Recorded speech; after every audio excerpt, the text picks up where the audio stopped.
Welcome to the Nomad Network, your first stop for complete and comprehensive Chicago Bears football coverage.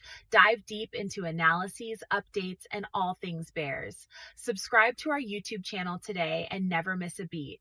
Thank you in advance for your support. We promise to bring you the best because together we're unstoppable. Go Bears!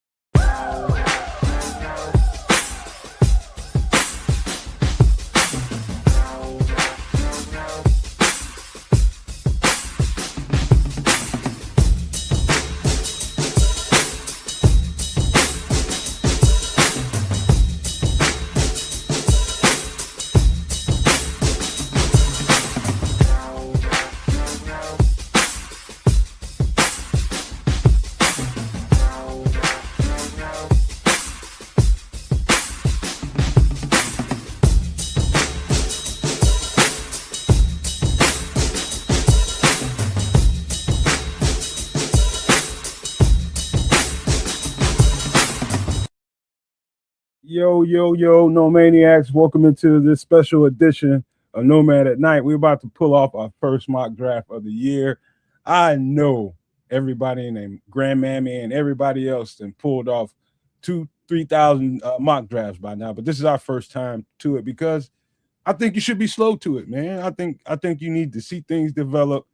You know, we had a little bit of time since the season ends to kind of figure out some stuff, see exactly where the Bears may or may not go, but I feel pretty confident.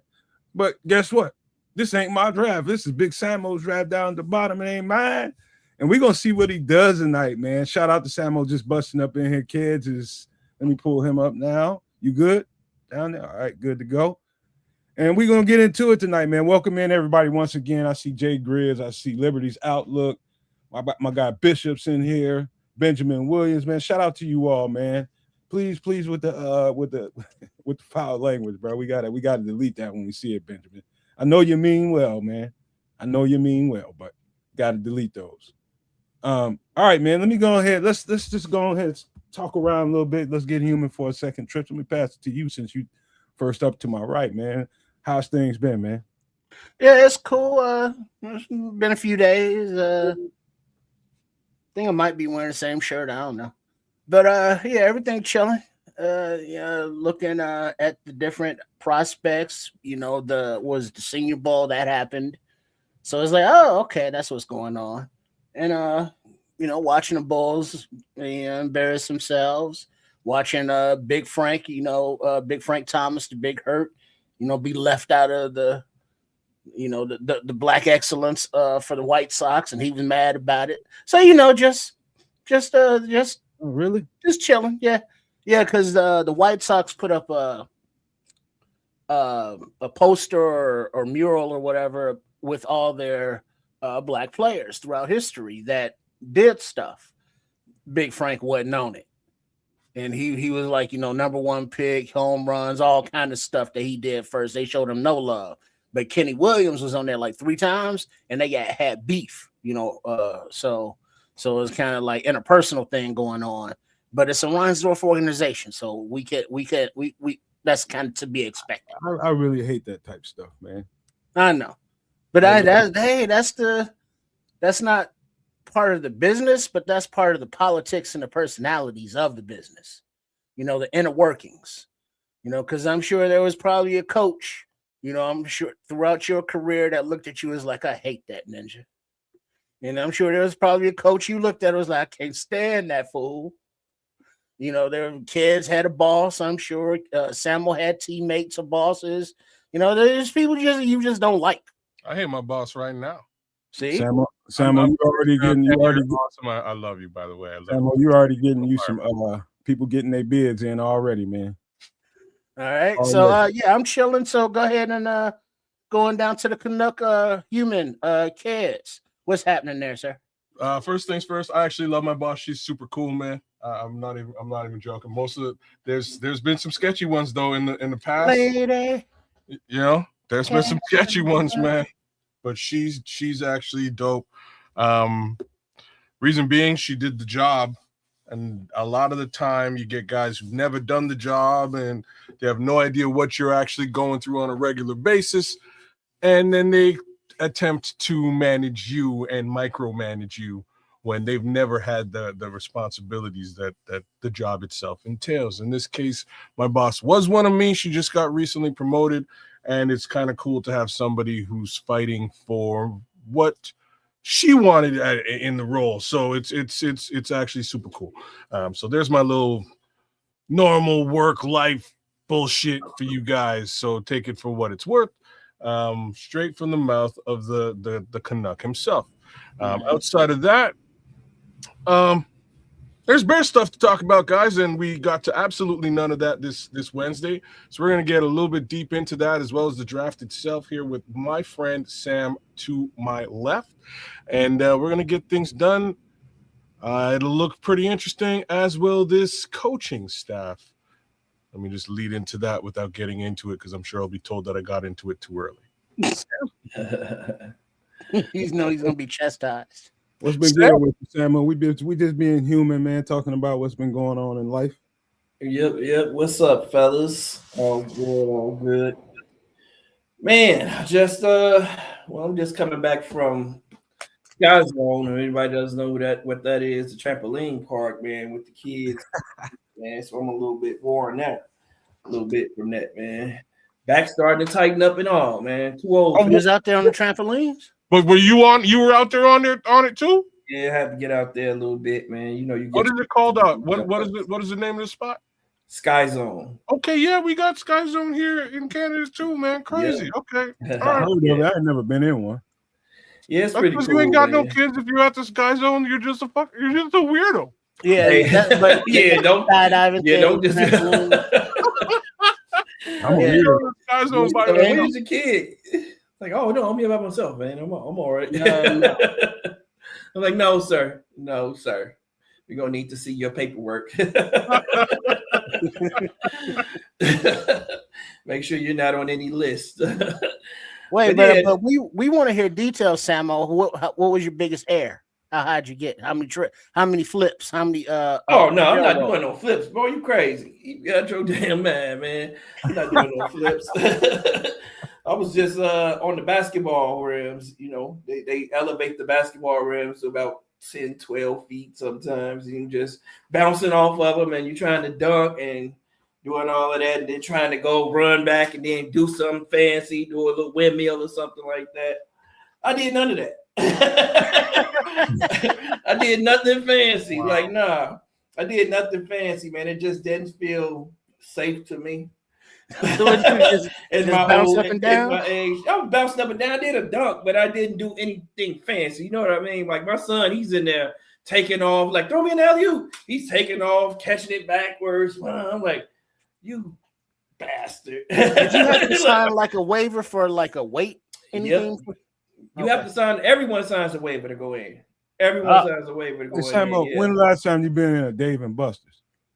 Dave and Buster's, we went there not too long ago as well. It's right down the street from Dave and Buster's, from the Dave and Buster's. Did y'all get something to eat up in there?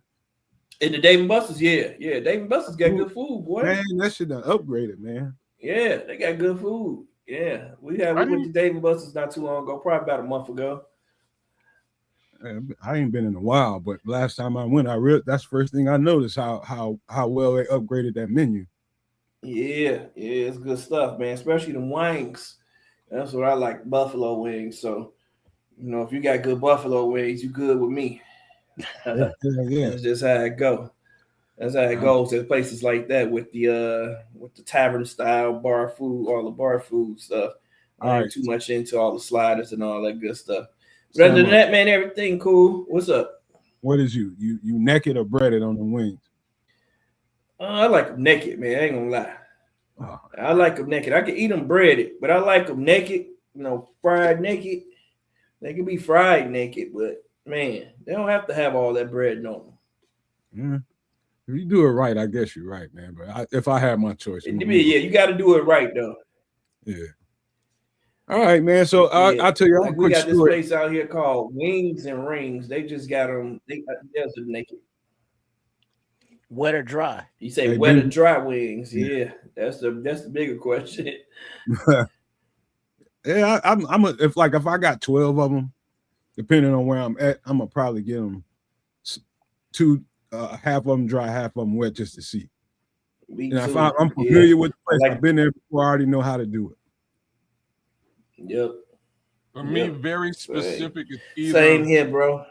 If it's wet, it's because they got honey jerk in the building, and it's on. If it's otherwise, I'm a dry rub guy, like dry, naked, same as Sam. So that's my shit. Yep. I usually just rub it till it gets wet. Oh, I was waiting for that one. I could see the look on your face. He rubbing it dry. And he rubbing it dry. Rubbing it dry. And if there's a window, he gonna bust right through that motherfucker every single time. Right. Every time. You give it to him. Getting all the juice over your face. All right, man. At my eyebrow. So nasty. See nothing. Man. Let me hurry up and change the subject with your nasty ass. How about this, man? Because I kids and trips might remember this. I was telling them this story a couple of weeks ago. Somebody I'm familiar with, at least I thought I was familiar with him. It ended up being a totally different person once I got in contact. Remember when I told you guys that somebody online on Facebook, on my Facebook account, was kind of feeling like they was reaching out. Shout out to the Bishop who just renewed his membership. Whoop, whoop. Bishop. Shout out to you, Bishop. Appreciate you, dog. Yes, And sir. Bishop. Cheers. Remember when I told you, I said as soon as the show was over, I was going to have to reach out to him, and it seemed like he was in a real dark place, right? Yeah. I did that. Turns out, and this ain't to my benefit at all yet, at all. I'm not even caring about it, but turns out this guy is the CEO of a multi-billion-dollar company. Say what now? A renewable energy company. Wow. Nice. Turns out, and I back-checked everything to make sure everything is what it was, and what it is when you by happenstance, this is all it was, is happenstance. Me being the human that I am, seeing somebody that might be able to use the skill set that I have, trying to apply myself and see if I can help him, get him shepherded out of that place that he was at. I'm fairly good at that, right? It turned into a deeper conversation. And what came out of it is what I just told you all. And what most people would do in a situation like that is like, oh, wow, I just found me a honeypot. That's not the way I'm thinking about it at all. Because it's, number one, it's a black man. Number two is, and I'll say this, and any white person in here will be able to understand what I'm about to say. Right about now, I feel like the black community is very, very fragile. You know what I mean? For a whole bunch of different reasons. We're all over the place. We here, we're there. We always against each other, all that kind of stuff people accuse us of. And you got this very talented guy that has a whole bunch of money and is kind of looking for people that also have some kind of skill set, some kind of talent, and wants to pull that talent together and see what can come of it while he's doing this stuff, man. He's got mergers and shit going on to make some kind of plant in Samoa. It is, I'm telling you, the details of what he's got going on is beautiful. And my thing as a black man is to try my best to find and reach black people and show them that not everybody in the world is somebody you can't trust. Not every black person in the world is somebody you can't trust. It's trustworthy people out here.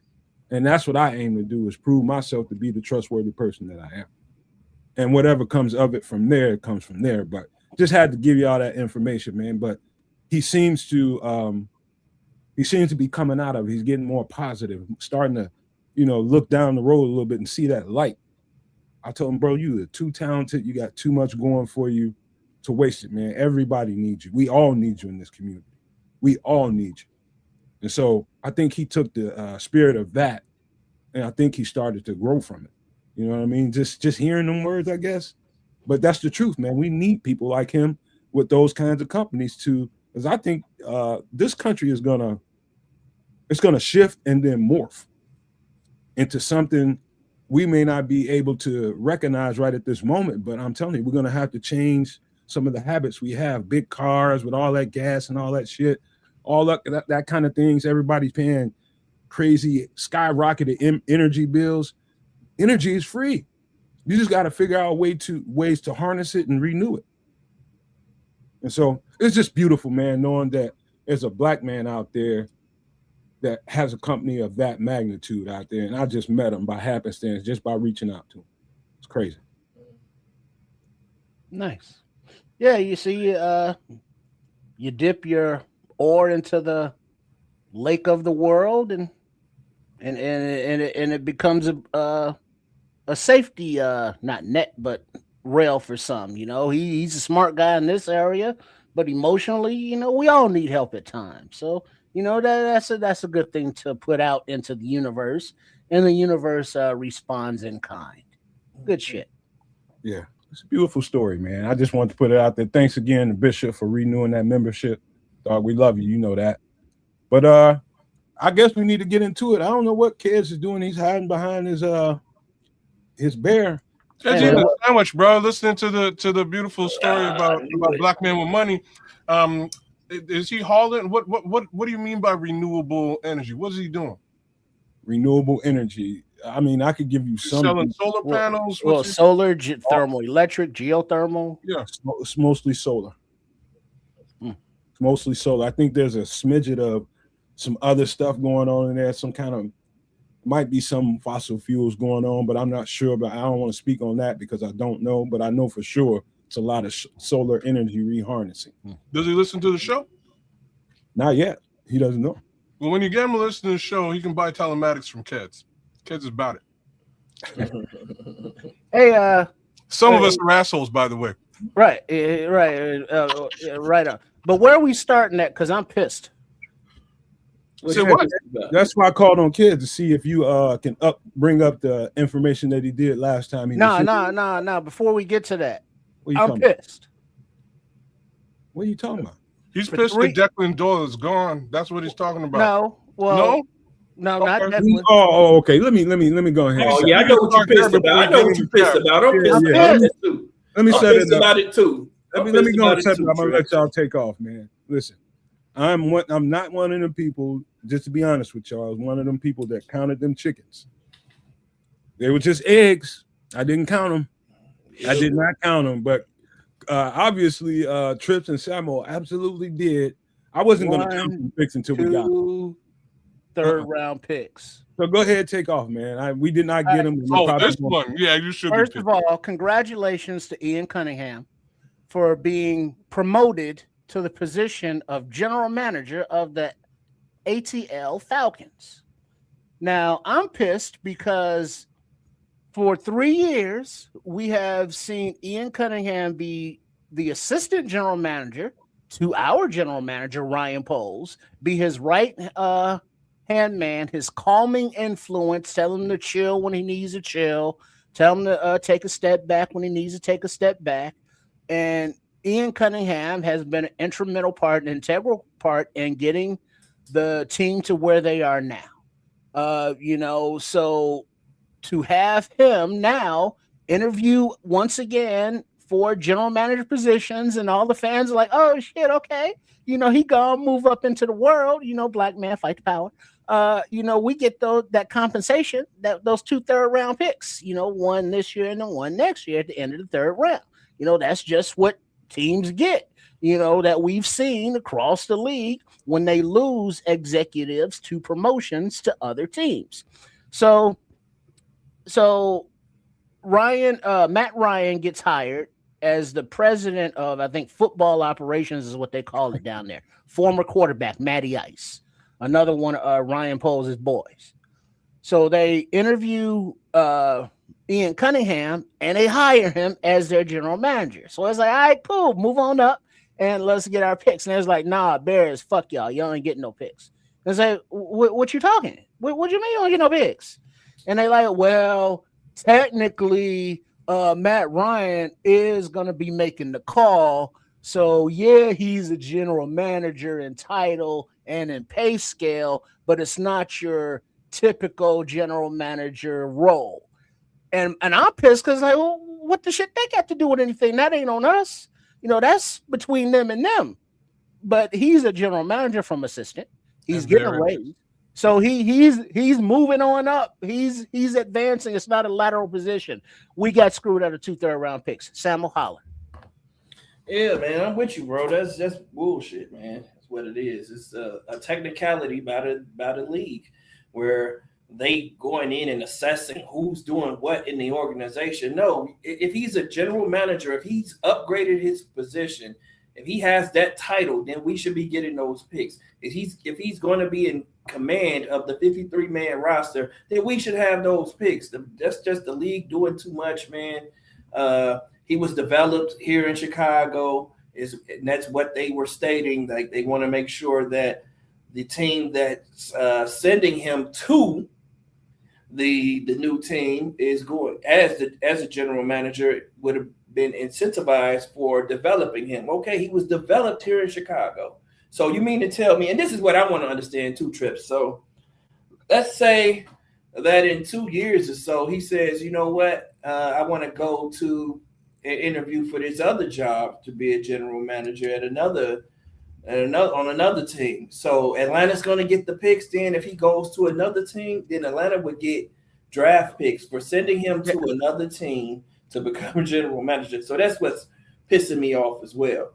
Because now then he'll be the top guy or the top executive, because that's what they're trying to say, that he's not the top football executive now that they've implemented this new president of football, which Matt Ryan now holds, which Ian Cunningham, he also interviewed for. He interviewed for that position. So, I mean, it just sucks for us, man. It's very. And now Leo is bringing up the point that Greg Gabriel, shout out to Greg and the Podfather, Barroom Network, said that it depends on the exact language in Ian Cunningham's contract.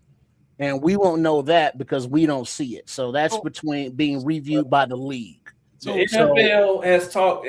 Courtney Cronin has spoken directly to the NFL. They said that the Chicago Bears will not receive the draft compensation for Ian Cunningham moving over to the Atlanta Falcons as general manager because he's not the top football executive. So Greg Gabriel can talk to his hair, face turns blue. Well, but what's Bishop talking about? He said that there are reports that the Bears. We don't know for sure. We will not receive the picks, man. We will not receive. Oh, that's some bullshit. Let me just everyone keeps wanting. Everyone wants to. Y'all don't mind.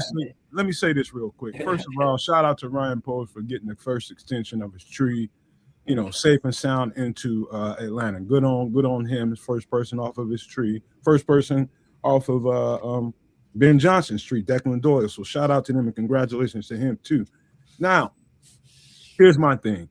First of all, the fact that we need the Rooney Rule in the first place is beyond me in 2026. Let's just put that out there first. The fact that we need rules to regulate that you need to hire a diverse amount of people, diverse people to, fan out in the NFL and have these good paying jobs and do it. That's ridiculous in the first place. That tells you a whole lot about the NFL. It tells you a whole fucking lot about it. And let me just say that first. Secondly, as Ian Cunningham, as his so-called best friend to Ryan Poles, if what Greg Gabriel is saying is right, which is probably true, the wording in the contract, the language in the contract, if Ian Cunningham put his John Hancock on that contract, knowing that this is going to screw his homeboy, I know it's a zero-sum game at this point where, you competing against him now at this point. So, we shake hands and let's fight. But still, man, he gave you your start, man. He gave you everything you got right now. Why would you sign a contract that would preclude him from being able to get the compensation for it as it sits? That. And the final thing is, let me finish real quick. Right. After this, because of that, they need to make the Rooney Rule more concrete. Fill in the loopholes. Yes. So there's no wishy-washy to this. Gray area. It's cut and it's dry. So that's the problem right now. There's a loophole. They found it and they used it. Before you go, Trip, just a quick question. In our structure here with the Chicago Bears, there's Ryan Poles, there's Ian Cunningham, and there's Kevin Warren. How is this structure in Atlanta any different than that? Is there somebody above Matt Ryan? All Matt Ryan has to do is say he's the main football decision maker, and we don't get the picks. That's the point. If they came out and said that Ian Cunningham is the top decision maker, it went to football operations, then we get the picks flat out. But they said that he wasn't. They So said this is. So, Bryant said I just want to say that this is some very bullshit. particular bullshit. Like, and how does, if there's a rule that's in place under which picks are allocated for doing a specific task, the task was done, the pick should be allocated. What they do within their structure is bullshit. That is a, you know what I'm saying? Like that, how their structure lines up and what the inner workings of their contract state really should not have any bearing on this rule or the Chicago Bears. But the thing is, it really does. There's an interview. There's an interview when they hired Matt Ryan, when they interviewed the owner and Matt Ryan, and they were talking about job duties and responsibilities. And basically, it was determined that the general manager, whoever that would be, because they hadn't hired him yet, would be the football guy, would do that stuff, because Matt Ryan doesn't know shit about scouting or any of that. And he said as much. Right. He said that. And so that means that Ian Cunningham is the general manager. And it's not about the fact that, Ryan Poles sucks in the third round. Yeah, not the point. And it also is not that, I don't think that it's the Falcons and Matt Ryan and Ian Cunningham doing the thing, because the Falcons don't give the comp picks. It's the league that gives the comp picks. Right. And if the structure is what their structure is, I don't think they made that structure to say, all right, we're going to make this structure just to screw the Bears out of, picks that we're not giving them anyway. I just think that that's their structure, but the nature of the rule, the way it's written, is just that gray area lawyer bullshit language. Let me ask Kids and Samuel a particular question. And I ask you too, Kids. I'll get your take on this. Do you think there's a chance that Ian Cunningham signed that contract not knowing?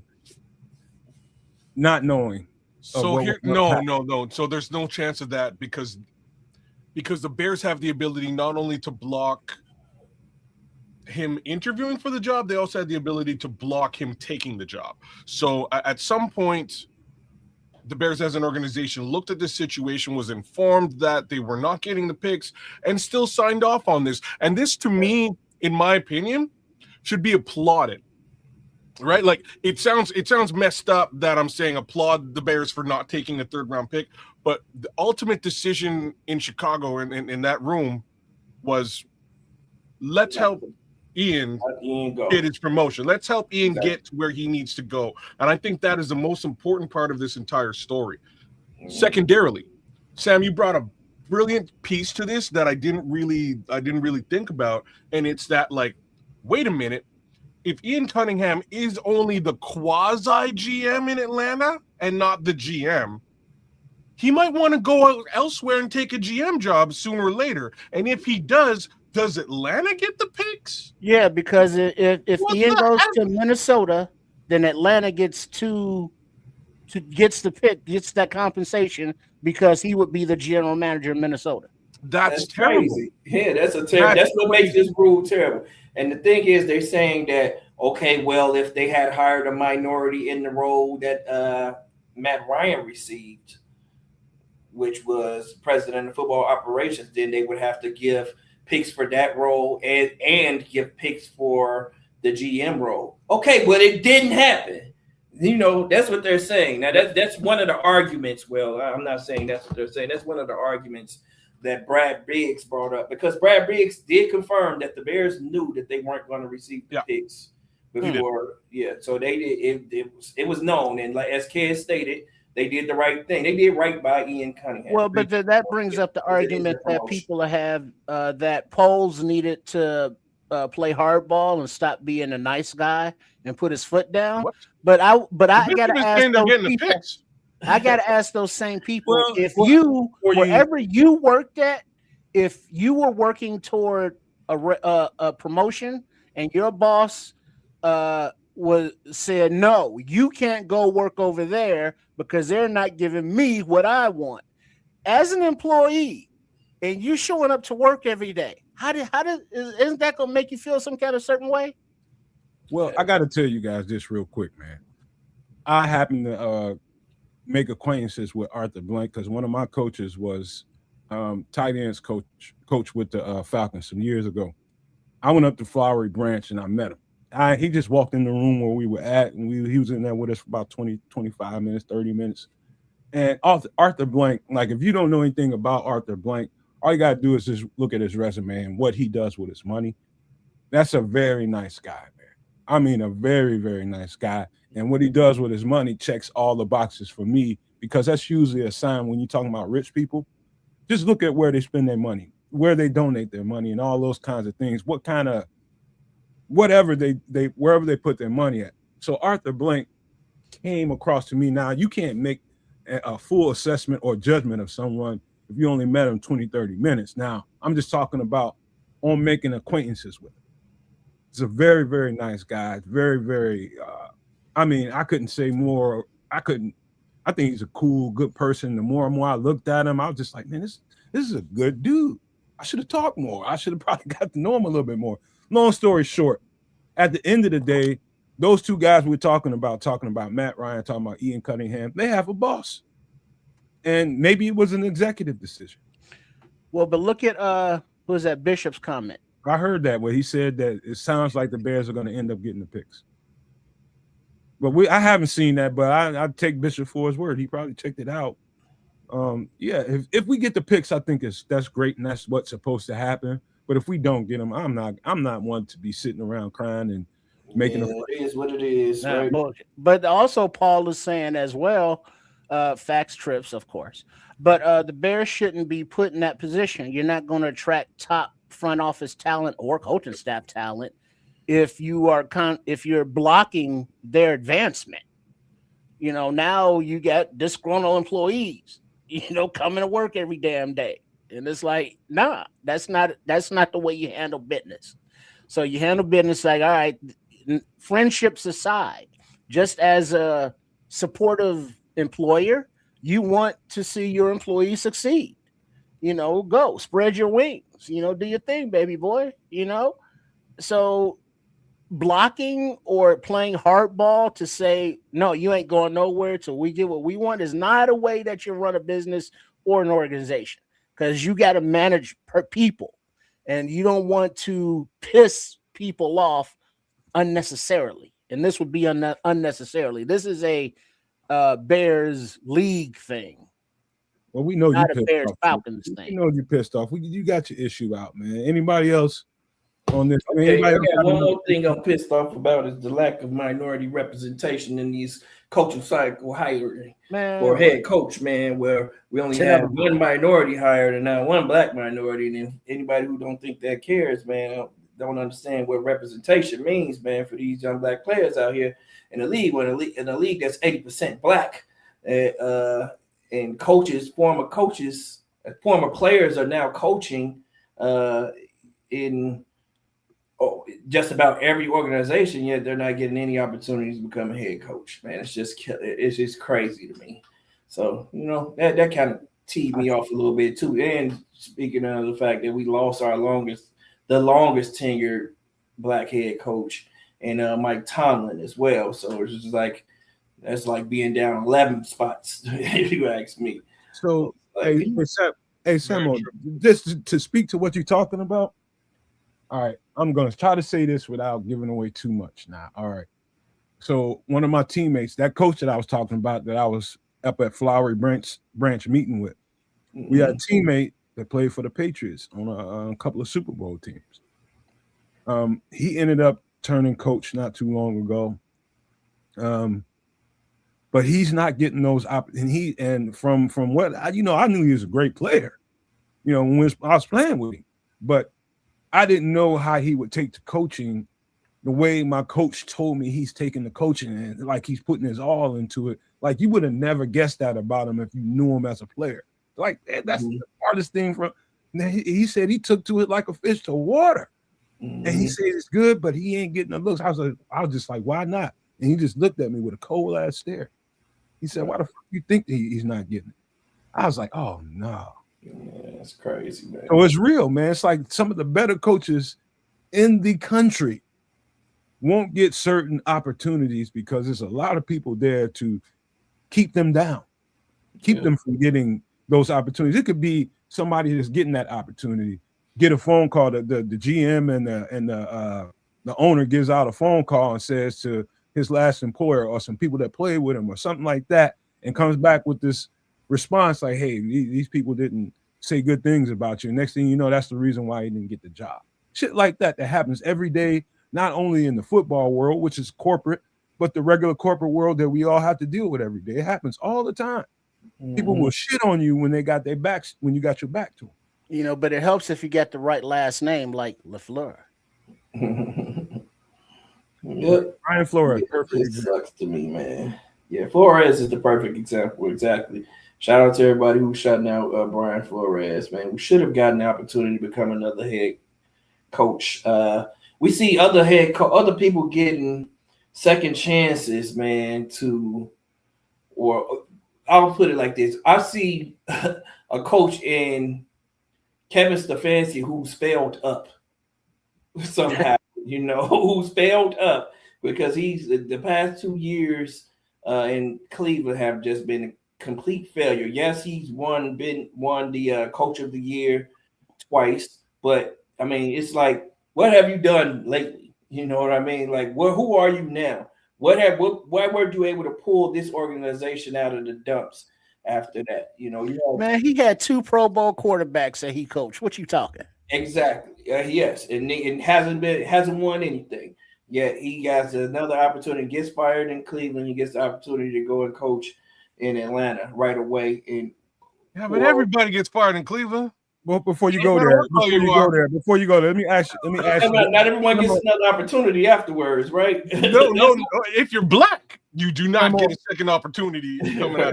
I know you toil in the corporate world at times. Let me ask you a legit question, man. You can be honest as you want to be. But have you ever had to have somebody use you as a reference and you had to badmouth his ass on that phone call? Why would you do that? I just don't do it, man. Why would you do that? Get sued. I just don't do it. I never did. I've never done it. I've had the opportunity to badmouth people, but I just don't. I just wouldn't do it, man. I'm not going to stop anyone from getting the opportunity. I just feel like, because I wouldn't want anybody to stop me from getting the opportunity. I'm going to say what's good. If I have to speak to you, I'm going to say what's good, or I'm not going to say anything at all. That's a crazy question. I'm just not going to say anything bad. I'm not going to say anything bad about anyone. I just can't do it, man. I've got that. I'll be honest with you. I'm not going to say. I'll say something bad, but I'm not going to say anything that's going to absolutely not get you the job. That's what I'm not going to say. First of all, I'm not going to say anything that's inflammatory. It's actually a trick question, because if somebody's foul enough, and you know they foul, they know they foul, and they know they foul, they ain't gonna use you as a reference more times than not. Yeah, but if they're cool enough to put you on that as a reference, you in a tough spot, because you know they're a foul ass person, and that person's, your word is going to be reflected there. But here's how they do it. Here's how you do it. Mr. Samuel, Kids is interviewing for our position. You've been very short with your answers. Let me ask you one question. Would you rehire him? Yeah, that's what you yeah, in the right role. Yeah, I mean, in a different, yeah, I would definitely hire him in a role that suits his talents and his skill set. Yes. Nice. So that sounds like a hell of a no. This is what I'm saying. Like, I would never, and I've been asked, like, you guys would be shocked how many of these reference calls I have done over the years. And like, there's one person, and he asked me all the time, and he was terrible. Like, I'm just being straight up real about it. The kid was real bad. He was super, super argumentative in the office, rubbed people the wrong way in a general case scenario. I wasn't the only person who felt this way. He didn't rub me the wrong way. We were cool. But like, externally, other people would come to me and be like, yo, like, this kid's a problem. You know what I'm saying? Mm-hmm. He asked me all the time. His brother asked me all the time. I do references for them regardless. And I'm not going to, if you're going to ask me, it's either I'm going to sit down and say, I got something going on, I can't do it. It's like, if you know what I mean?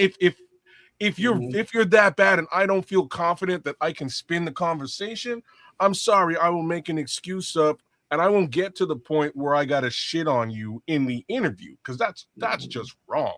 So, like, moral of the story, y'all, if it's an asshole that you have to give a reference to, don't just weave your way out the reference. Weave your way out of the reference. Yeah, don't weave your way through it or out of it. Don't do it. Yeah, just don't do it. But I'm just not going to be the person that stops that person. Me either, man. Everybody wants an opportunity, whatever it is, you know, and like it's with the one kid I'm talking about, I got some very interesting questions from the people who were hiring him. And I was like, you know, I had like, Sam, your answer a minute ago, that was one of the questions. And I was like, for his specific, he's a very specific individual. For his skill set, absolutely, I'd rehire him, but you have to make sure that. But now, as someone asking that question, I'm hearing hell no. Because there was a whole lot of hemming and hawing, like, well, his skill set. Take it for what it's worth, man. Take it for what it's worth. One of those people, because obviously you like his skill set. If you hire him, if you asking me about him, so well, no, he's interviewing. I'm trying to check him out. I'm fortunate in a way because this happened to me. Let's say a small handful of times. Got that call, but I don't know how unique I am, but I'm lucky in this way that I've been hired twice by two different companies. Hired twice. You know what I mean? Two different times.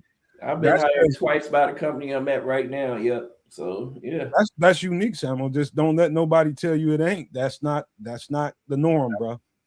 Yeah. That is not the norm. Because once you leave somewhere, it's usually try not to burn those bridges, man. I try not to burn bridges wherever I leave. Because also remember, you could say no and tell the truth about how shitty someone was as a coworker or employee, and they don't get the job. Now they disgruntled and they mad at you. Be a good person, man. That's the best thing I can tell you, man. Do on the others as you will have them to do on to you. I think that's real. I ain't just conjecture right there. I think that's real. I'm just gonna say, like, my previous boss at my last job let me go. And like when she let me go, it was a situation where they'd eliminated my role, and it was like, I'm like, there's nothing I can do. I'm letting you. I gotta let you go. They told me to let you go. I know I just did your review, and you got a good review, but I can't do anything about this. And like this is like the conversation we're having at the end. I'm like, you know what? I understand. Love the company. Is what it is. I'll move on. I'll find something else. I'm moving on to this next job, and I hollered at her. We've kept in touch. Hollered at her, hey, would you be a reference? She crushed a reference for me, no problem. I mean, you just have to be cool with people and make sure that they are in some capacity on your side. And this is what I'm saying. Like, this is the person who let me go personally. You know what I mean? Just be cool. If you're an asshole, odds are somebody might tell, you know what I mean? If you're an asshole at work, somebody might say that you were an asshole at work. Very possible. Hey, kids, I got to tell you, before we get ready to get this thing going, one quick little advice I would give to anybody listening to my voice. Benjamin, yes. You ever get one of those calls, be very direct and don't pause when they ask you a tough question. You have to come right out, because after they're waiting to hear a little bit of hesitation in you. Yeah. So let's just say, like the question, was it kids that asked, would you rehire that person? Don't hesitate. No. Just be flat out and tell them, because if you hesitate, it's going to give them pause. Yeah, no. I absolutely, I would hire this person. Well, given the skill set that he has, you got to be specific about it.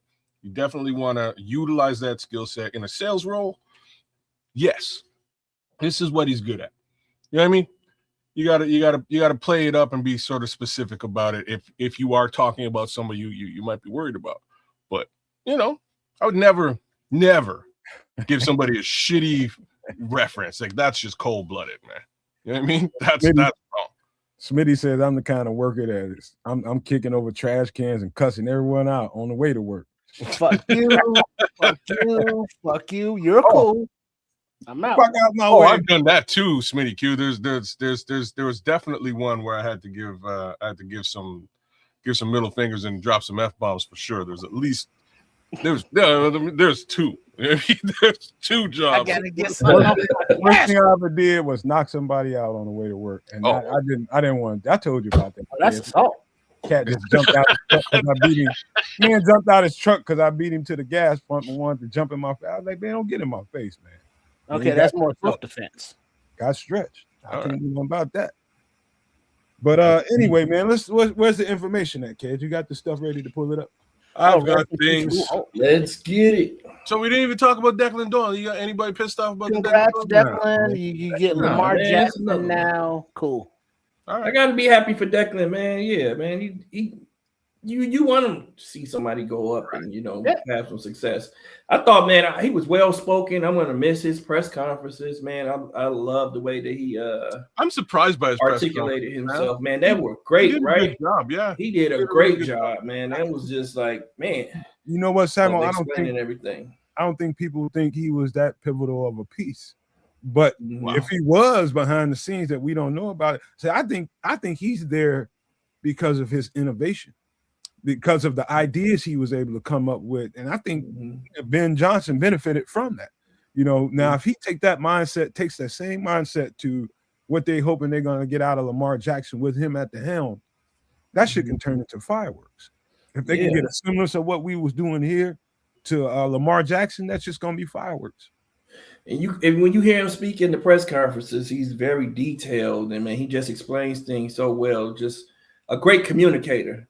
So if he takes that, and if that translates into his coaching as well, and as far as how he not only draws up the plays, but how he articulates the details and all the plays, man, they're gonna be hitting. They're gonna be cooking with grease, right? Cooking with what? What is it? Trips cooking with what? Cooking with oil. Cooking with oil, cooking with grease, what? Cooking with lard. They're be cooking with that hot grease, that hot fish grease. That hot fish grease. Yeah, they're gonna be. They might be doing well though, man, because just look at it like this. A lot of good background. What's his name? Coach Ben Johnson got his first branch of his tree. Yeah, I was gonna say that. Imagine that after one season as an NFL head coach, my boy has planted seeds. You know what I mean? Like one season. All right, Ben, you go. I'm just interested in where, I'm interested to hear what these new hires are gonna look like. I go Cliff Kingsbury. Said what now? I go Cliff Kingsbury. Oh, stop it. Why was he fired from Washington? That's because that ain't. He left Washington. Just because coaches get hired and fired all the time, that don't mean he's a bad coach now. Well, he's not a bad coach. He's not a bad coach. He left, y'all. This is an interesting conversation. So he's been gone from Washington. If he left Washington, do you think he left to potentially get a head coaching job? Well, ain't it's a mutual. They said it was a mutual decision between him and the head coach, and that the quarterback's not happy about it. The quarterback didn't like his first year. He didn't. You was expecting a little bit more growth, and he did that growth. And I think I think to be honest with you, the head coach needed somewhere to point the finger. Yep, I'm just being honest with you. I agree. But if you think about it, it wasn't the head coach's fault, man. They didn't have any weapons. That offense lacks any creativity, any weapons. They went and got Debo. Debo was not. Scary Terry was hurt most of the year. And that's the other thing. He was hurt most of the year. When he came back, then the offense picked up when he came back for a while. But he was in and out of the lineup all year and out most of the year. So that hurt them. They didn't have a dynamic running game. The quarterback was dealing with injuries. So naturally, the tight end who was one of their leading receivers was Zach Ertz, who's 35 years old. They had who? Eckler and Bill. Heckler and Bill. McCoskey. Bill was the two. Bill. Bill is nice though. Bill is gonna be nice. Bill's gonna be nice, man. I think Bill's gonna be nice. Look, they need some pieces on that offense, man, in order for that offense to get the. So I'm gonna ask the realest question now. If Declan Doyle is moved out, and we're talking about, we're throwing a name around there like Cliff Kingsbury. Cliff Kingsbury ain't going anywhere without legitimately calling plays. Do you guys think that Ben Johnson would even consider a dude who's gonna really actually call plays? Kingsbury not coming here, man. That's You why hire he's his not sister. coming You here. know what I mean? I can see That's his why sister. he's not coming here because he wants to call plays. Until Kez just said that, I thought it was Yeah. a realistic chance, but I didn't Yeah. factor that into it. I'm just Yeah. saying, like the Declan Doyle was like, let me bring a young dude over here. He can learn under me, but I'm calling the damn plays. Oh, now you learned some stuff. You gone cool. I expect him to bring a nobody in as OC. Like I hate to say this, but that's my expectation. Well, they did bring someone in, didn't they? Some guy from Boston College. They hired the guy from Boston College without a role defined because he was hired just after Eric Bieniemy left for Kansas City, but before Declan was gone. So that's to be determined. But possible candidates are a former offensive coordinator from BC, I think. Boston College. You got it. Yeah. And so they were talking about him. But it looks like from the names that were mentioned, they were all young guys. You know, they're not looking for older or experienced guys. So it looks like Ben Johnson wants to continue developing, younger guys. And because I guess he wants to maintain that play calling responsibility while giving them that experience as offensive coordinator that gets you a job as offensive coordinator after 1 year. See Declan Doyle. All I know is I've watched some like when he was at, I think, was he at USC or he was at maybe some NFL team. I don't remember, but I was watching Cliff Kingsbury.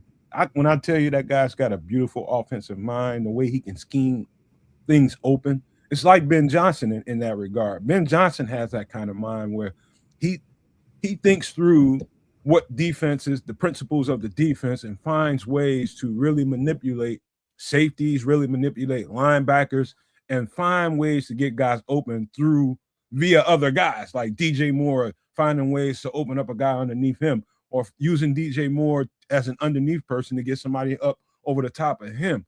Beautiful concepts, man. Kingsbury's got that same kind of mind. He's dynamic in the way he thinks. I just wanted to put that out there because I respect him as an offensive mind more than a lot of guys I see getting jobs in this league. But you're right, Kez. It's highly possible because of the simple fact that Ben Johnson ain't giving up that Denny sheet. He's gonna he might not come here, man. But I would love to see it. There's one thing about Cliff Kingsbury that sort of needs to be said. Everything Nomad said is correct, with the exception of year 2. Year 2 NFL Cliff Kingsbury is a question mark. So year 2 with Kyler Murray, absolute disaster. People kind of started to figure out what he was doing, got an understanding of it, just didn't work out moving forward. He winds up out of Arizona. Goes to college, crushes it for year 1. Year 2, absolute abject disaster again in the college ranks. Winds up back here. Year 1, stellar year 1 with Jaden Daniels. Year 2, I have to be honest with you, and I think everybody should be honest here. Like, you can't blame year 2 on Cliff Kingsbury. It was a lot of attrition and injury. That's what happened to the Washington Commanders this season, right? So I wouldn't point Cliff Kingsbury out and say, hey, like, this was your fault that the offense didn't get to where it got to. No, you made some shifts with the running back case scenario. You have some guys, but you made some shifts. It wasn't quite as strong as it was the year before. And worst case scenario, your quarterback goes down. What do you do with that? You try, but you're likely going to falter. So that's why he's kicking rocks and trying to find his next spot.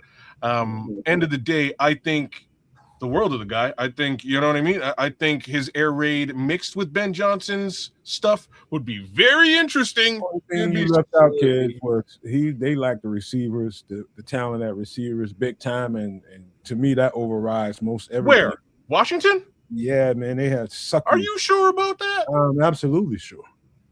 So Terry McLaurin is they had the good guys that they had. That's one guy. Well, Terry, Debo, they got Debo Samuel who came in. They let go. That plan didn't work. No, well, Debo, man, I don't know how much of a receiver Debo is anymore. Yeah, okay, so like that you can say, and I'm not sure if the plan didn't work. Like the plan kind of worked, but it's Deebo Samuel. So you're getting what you get with Deebo Samuel, Yep. which is really gadgetry. You know what I mean? Yep. You're getting some gadgetry, not necessarily gadget. Cordell Patterson. Yeah, 2.0, right? So, I can't let you get a guy a bad rap, man. I think he's getting so, a bad rap, and I don't think he deserves it. I'm in full agreement with you there, right? Like, so not something you got to defend. I'm in full agreement with you. Well, next year they have Ayuk, so it's all good. Yeah. What if he does, man?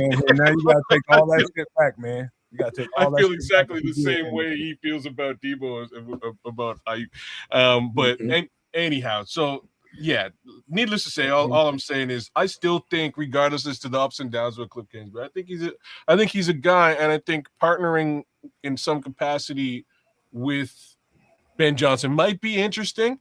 The flip side here, I still don't really think. I think Ben is more I think Ben is much more of a control freak than any of us actually know, and I don't think he wants anybody in there with some sort of counter, different, new ideas. You know, the new ideas need to come from him. I think different, but kids, look at this chat right here. He says, "You guys create culture." Says, "You guys, those potato wedges hit, boy." Okay,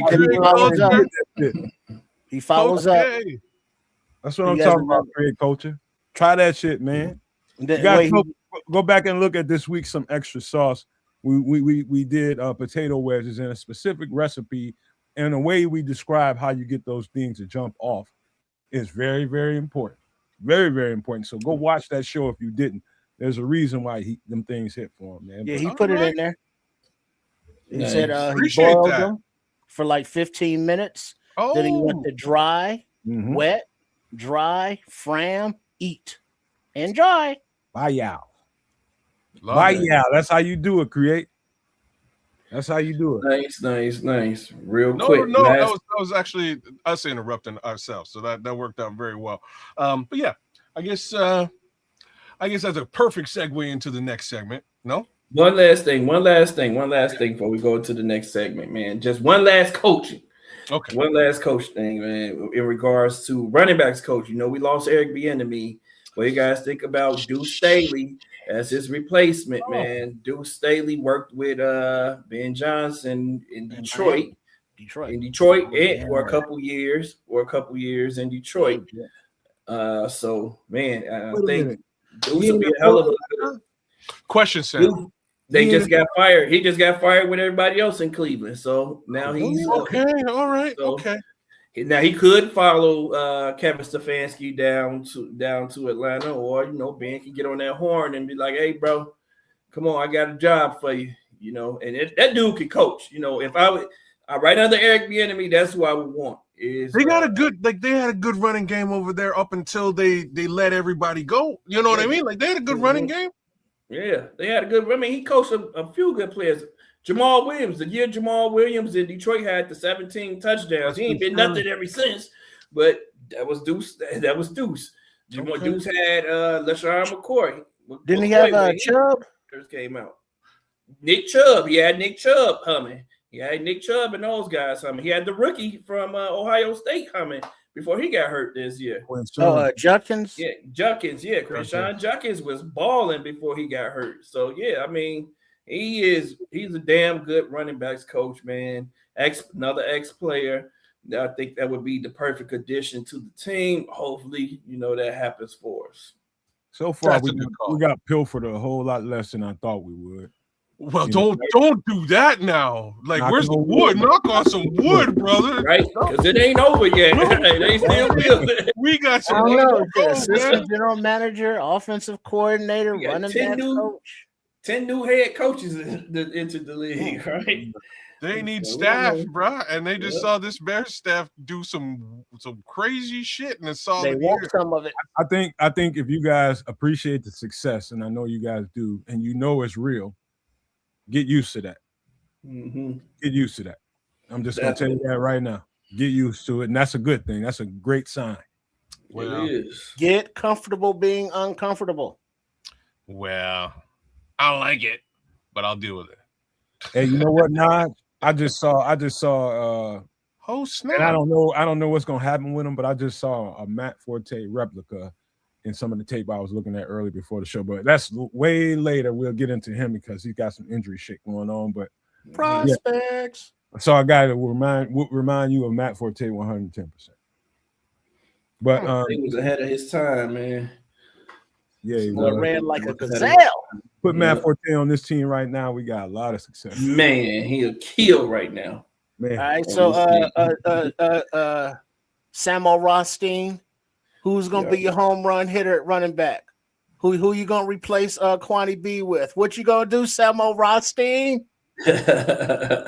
Let's get to it. Let's get to all good questions. It's all you, kids. Go ahead and take control. And wherever you are tuning in, whether it be on the Nomad Network, at Keds the Canuck, or Sports the Chicago Style, aka RRSCS, make sure you are subscribed to all three. You know, this is our beginning of the off-season content. You got the Senior Bowl that just wrapped up. We're going to have the prospects, the free agents before that, all the off-season coaching hires, with extra sauce on Wednesday nights, Nomad at night on Sunday nights. Make sure you're in the place to be.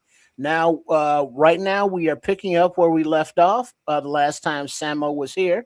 Samo Rothstein, he is the general manager, and he's making all the Bears off-season moves, according to one of the platforms that Keds is using.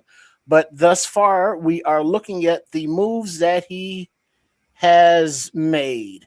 So, Keds, why don't you let us know what we are looking at? All right. So we are looking at the moves that were made during I guess it was last Wednesday or was it last Sunday? Sunday. Last Sunday, these are the moves that were made with respect to free agency. I'm just going to go over real quick who is on the roster, and then we will get into to our premier first mock draft of the season and get into actually looking at what Samo Rothstein going to do. All right. So starting things out at DB, Zay Frazier, Caleb Williams at quarterback, Tyson Bagent at quarterback, Kenneth Walker 3 at running back, Roshan Johnson at running back. How did that happen? Kyle Monungai at running back, Deion Hankins at running back, DJ Moore, wide receiver, Romo Dunze, wide receiver, Cedric Wilson Jr., wide receiver, Luther Burden 3, wide receiver, Ja'Day Walker, All-Day Walker, Skywalker, wide receiver, Cole Kmet at tight end, Colston Loveland at tight end, Noah Fant has been brought in at tight end as well, Darnell Wright, right tackle, Ozzie Trapillo, potentially left tackle, but on IR for the better part of the season. Just want to put that out there because we have to keep that in mind. Karan Amagaji, potential left tackle, but he may also be on IR for the better part of the season. Theo Benedict was re-signed, potential left tackle of some capacity. Joe Tooney, offensive guard. Jonah Jackson, offensive guard. Jordan McFadden. Let's hold up for 1 second, kid, if you don't mind. Unfortunately, Tierre Tart got re-signed over since the last time we were together. Yep, I saw that too. So that means that he's out. So I'm just gonna fill that role in the draft anyhow. So that sucks. We would have picked somebody else in free agency. Can't go back to doing that now. So we'll just make like we got him. But I still have a feeling that Samo will be looking at a defensive tackle in some capacity. Let's keep that in mind. Luke Newman, offensive guard. Drew Dahlman, offensive center. Grady Jarrett, DT. Tierre Tart, DT, ? Javon Dexter, DT. Chris Williams, DT. Deo Odengbo, edge. Montez Sweat, edge. Jalen Phillips on the edge has been brought in. Dominique Robinson on the edge. Let's say that again. Dominique Robinson on the edge. Shamar Turner on the edge. Daniel Hardy on the edge. And that's what the roster looks like as of now. You again, no secondary. Okay. So very little in the secondary to talk about. We are looking at potentially moving into the draft, having a conversation about DBs. Doesn't look like there are very many DBs in that list. Jalen Johnson is gone. Terry Stevenson is also apparently gone. Nashawn Wright is also gone. So things to be done. We still had those. Hold on. We still had Jalen. and Did we Stevenson. re-sign Jalen somehow? And I missed it. we kept Jalen and Stevenson. And he definitely kept linebacker Jackson. And Jackson. Yeah, I don't think the linebackers and DBs weren't on there for some reason. They weren't on your list. Why weren't they just weren't on your list? Okay. We kept them. We kept them for sure. Okay. I think we restructured it. We talked it through and we ended up restructuring Jalen and keeping him around. And the same with Tyreek Stevenson. We kept Tyreek Stevenson around. We're hoping that Zy Frazier comes back. We didn't re-sign, what's his name? Nahshon Wright. We didn't re-sign Nahshon Wright. Okay. So 2 out of 3 ain't bad. Sounds like we've got 3 corners. We do have safeties as well. I believe I was able to get Kevin Byard back. Now that we're talking about this, we bought Byard back. We signed Kevin Byard at the last minute. Yep. A team-friendly deal. We cut him and got him back. We released Tremaine. That's the other big thing that happened. We released Tremaine. So Tremaine is no longer on the squad, which I'm expecting to happen in real life as well. So that just might go down like that again. Very possible, and I'm going to say this out loud one more time. Very possible as certain Mr. Edmonds takes a team friendly. I have a strange feeling that he will get cut because that pay for that output is crazy. Mm-hmm. But I think they will re-sign him in some capacity at a team friendly in a team friendly deal. Yeah. But Can I impart something here? You certainly can. Here's the thing about you gotta look at it this way. I'm not telling anybody how they have to think, but I'm just gonna offer this suggestion. In these situations, like you got a defensive coordinator we just got. One thing I know about Dennis Allen, he appreciates veteran presence, and at the linebacker spot in particular. I don't know, like to the point Kez just made, that could happen, that Tremaine can come back under a restructured salary. That's possible, man, or somebody like Demario Davis, but I don't know that we're drafting a starting middle linebacker to play the entire season, drafting him to play. I don't know, man. I think there's going to be some kind of move made in free agency that we don't see coming. That's what I think. I think they're going to get a veteran linebacker and then draft one. Very well could. I can see that happening too. Yeah. I don't think so. If they release somebody, I think there's going to be a veteran that's going to be able to compete for a starting position against a rookie. But I think Jackson is going to be having an opportunity to start at one of those linebacker positions for sure. Look at what Bishop is saying. He says the Bears have started discussions, and I'm assuming he got this from a good source, discussions with Edmonds about restructuring his contract. Man, Bishop is the one that was talking about that the Bears will get the comp picks, and have started these discussions. But remember the way that the rookies were eased into playing time with this staff. Mm-hmm. So, we're like, yeah, we want Ozzie as our starting left tackle, but guess what? He's not ready at left tackle, so we put him at right tackle, and then we'll ease him in. Same with Loveland, same with Burton once they were healthy, and, Turner. So anything going forward, I would think that they would have a veteran that is not a long-term veteran, but like a bridge kind of guy to let the rookies ease into place. Mm-hmm. Depending on the rookie, of course, if you take a first round safety or whoever the hell, they probably starting. So yeah, I just don't want people to think it's just as simple as, oh God, this guy's talented as shit, man. Look at that. Oh, yeah, no. Draft him and start him as your middle linebacker and expect to have a successful season. You can get lucky. You can find lightning in a bottle. But that's a lot of learning. That's a lot of learning, dog. Straight up. It's a lot of information hitting you all at once like a goddamn fan in your face. And you got your nose in it. And you expecting him to deliver on the field really fast, and that's the key. We need speed. Well, Jay Grizz is saying talk here in Philly where he is, that the Eagles aren't going to re-sign Nakobe Dean. And they shouldn't. They just drafted a linebacker right behind him out of Alabama, and he's tough. Mm-hmm.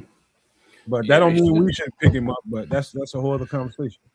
Well, they might be shifting their defense completely because Vic Fangio is talking about retiring. Oh, really? Seriously consider a retirement. Yeah, I right heard now. that. That's He's gonna be getting happening. old, man. He must be in his like mid-70s, man. Something Said like it might that. happen soon because Gannon just got fired in Arizona, and Gannon was the previous defensive coordinator out there when they won the Super Bowl. So in Philly, so maybe Gannon works his way back into Philly, and as he steps out. They got a safety there that I want. What's the white One kid? from Texas. Yeah, he's white. I can't think of his last name. B or something. Hell's his name? Think of his name. Blankenship. One from Iowa. You talking Reed about Blankenship. Reed Blankenship? Oh yeah, Reed Blankenship is nice. Yeah, he's tough. nice. But they so used to playing in zone. 67. He's not. I won't say he can't play man to man, but I ain't gonna say man to man is his strong suit. But so long as they're sitting back in a comfortable Vic Fangio zone with all that talent around him, you know, he executed in them zones very, very well, man. I'll just say that. But Vic's system might be getting a little stale, man. Hey, that is also a question that I think we should just run over real quick, Nomad. When you say Dennis Allen and his scheme, and we look at defensive backs, if you look at the scouting on the cornerbacks, some of them are outside zone corner, and some are man press corner. Which one does Dennis Allen want? Press corner. All right, press corner. And what about safeties? Does he want the zone safeties or same thing? Same thing. But you need a guy that can execute equally well in both setups. And so it's not just exclusively is he a great man coverage safety or corner. Well, no, zone slot nickel safety. All of it means that you need to, even though that man zone slot. All right, here we go. Man zone slot nickel safety, because there are differences in the safeties. Because I'm looking at just for reference, Kamari Ramsey from SC. He is a man zone slot nickel safety. Kamari Ramsey is great in man coverage. Whereas Caleb Downs from Ohio State is a zone slot nickel safety. They played a lot of zone in Ohio State, but they also played an equal amount of man to man. Do you want 5'10" Caleb Downs on a 6'5", 6'6" tight end? Nah, we can't. So Right, those are the kind of things you got to weigh out. Scheme fits. That's the point. Scheme fits. He's absolutely probably the most talented physically of all the safeties in the draft. I mean, he's just bad. But you mainly want that guy at the line of scrimmage kind of going downhill as much as possible. Great tackler, great, just at the line of scrimmage in the box. But playing one-on-one on a 6'6" tight end, I don't give a shit how talented you are. You're going to probably get your ass whooped more times than not. And so that's why the guy that we have on the thumbnail is there. Just to give options, you know what I'm saying? So there's other guys. Who was that again? We won't be able to draft Caleb Downs anyway. That's Thieneman, Dylan Thieneman. Dylan Thieneman. We're not gonna be able to get him either. That dude is going high. That dude is going really high, man. We get them we trade down, maybe. We gotta try that, but Thieneman is going high, man. Don't do that. We trade down out of the first round and we pick up an extra second round. Maybe. Oh, you mean trade out of the first? Trade out of the first round, pretty much. I like that. Yeah. But you see, that was to the top of the second. But because of picking where the Bears are picking at 25, that's practically the second round, and they would still be on the hook for all of the financial liabilities that first rounders cost. And there's a substantial difference between first and second round compensation for the players. So if you could trade back from 25 to the top of the second round someplace and pick up an extra asset, that helps for the long-term financial health and cap stuff, as well as picking up more assets. You're speaking kids' language. That's all my shit right there, right? Especially at 25. So well, you want to? let's let Samo get ready to get cooking, man. You ready to start You cooking? almost ready? Yeah, pal? let's go ahead. Let's get to it, man. All right. Let's get to it. What up? I want to be surprised. I want to be surprised by what he does. I like Caleb Banks too, man. But Caleb Banks, I've seen him struggle with double teams, man. Caleb Banks is an explosive dude. So when I hit this button, but what up, Swift? I see he just busted up. Yeah, big ups to Big Swifty out there, man. Shout out to the Swift Sports Network. Always good to have you. What in the up, chat. Swift? I ain't seen you in a while, boy. Raymond Granders. Great content over there. So when I hit the magic green button, we're gonna go right into it. This draft is set to fast mode. They're gonna fly through them first 25 picks. You want me to stop at some point? I can do that. Let's let it fly. Let it go, man. Let's get to it. Let's see if we get offered any good trade offers, man. Let's hope we get a good trade offer. Shout out That's to what I'm hoping. World just busted up in here. Yeah, And that's not a good trade offer right King there. Booker, what's up, King Booker? Jacksonville. I think that's what was that free go trade back 4 spots. They just gave. All right, so Pittsburgh 4 spots, 1 selection. Like that's not a great deal. Indianapolis moving back to 47. You give up 129. You get pick 78. A second Reject nick, that and a shit. third nick. Well, that's too far. That's way too far to go down. All right, I'm with you, but these guys are actually sending you further, but they're giving more. Let's do this. We'll go back to the Pittsburgh one, counter offer, and see if we can get that 4th this year as opposed to next year. Get it, Sam. We get their 4th round pick for this year. So go over to 76. If they give us 76. I got a question, Samuel. Have you ever had a counter in a mock draft that actually worked? Something like this, I think. Was it not 76? I think 76 is 32. That's 3rd round. That's why. Go down the pick under 76. That computer is a stiff motherfucker. He don't want to give. He got his mind made up.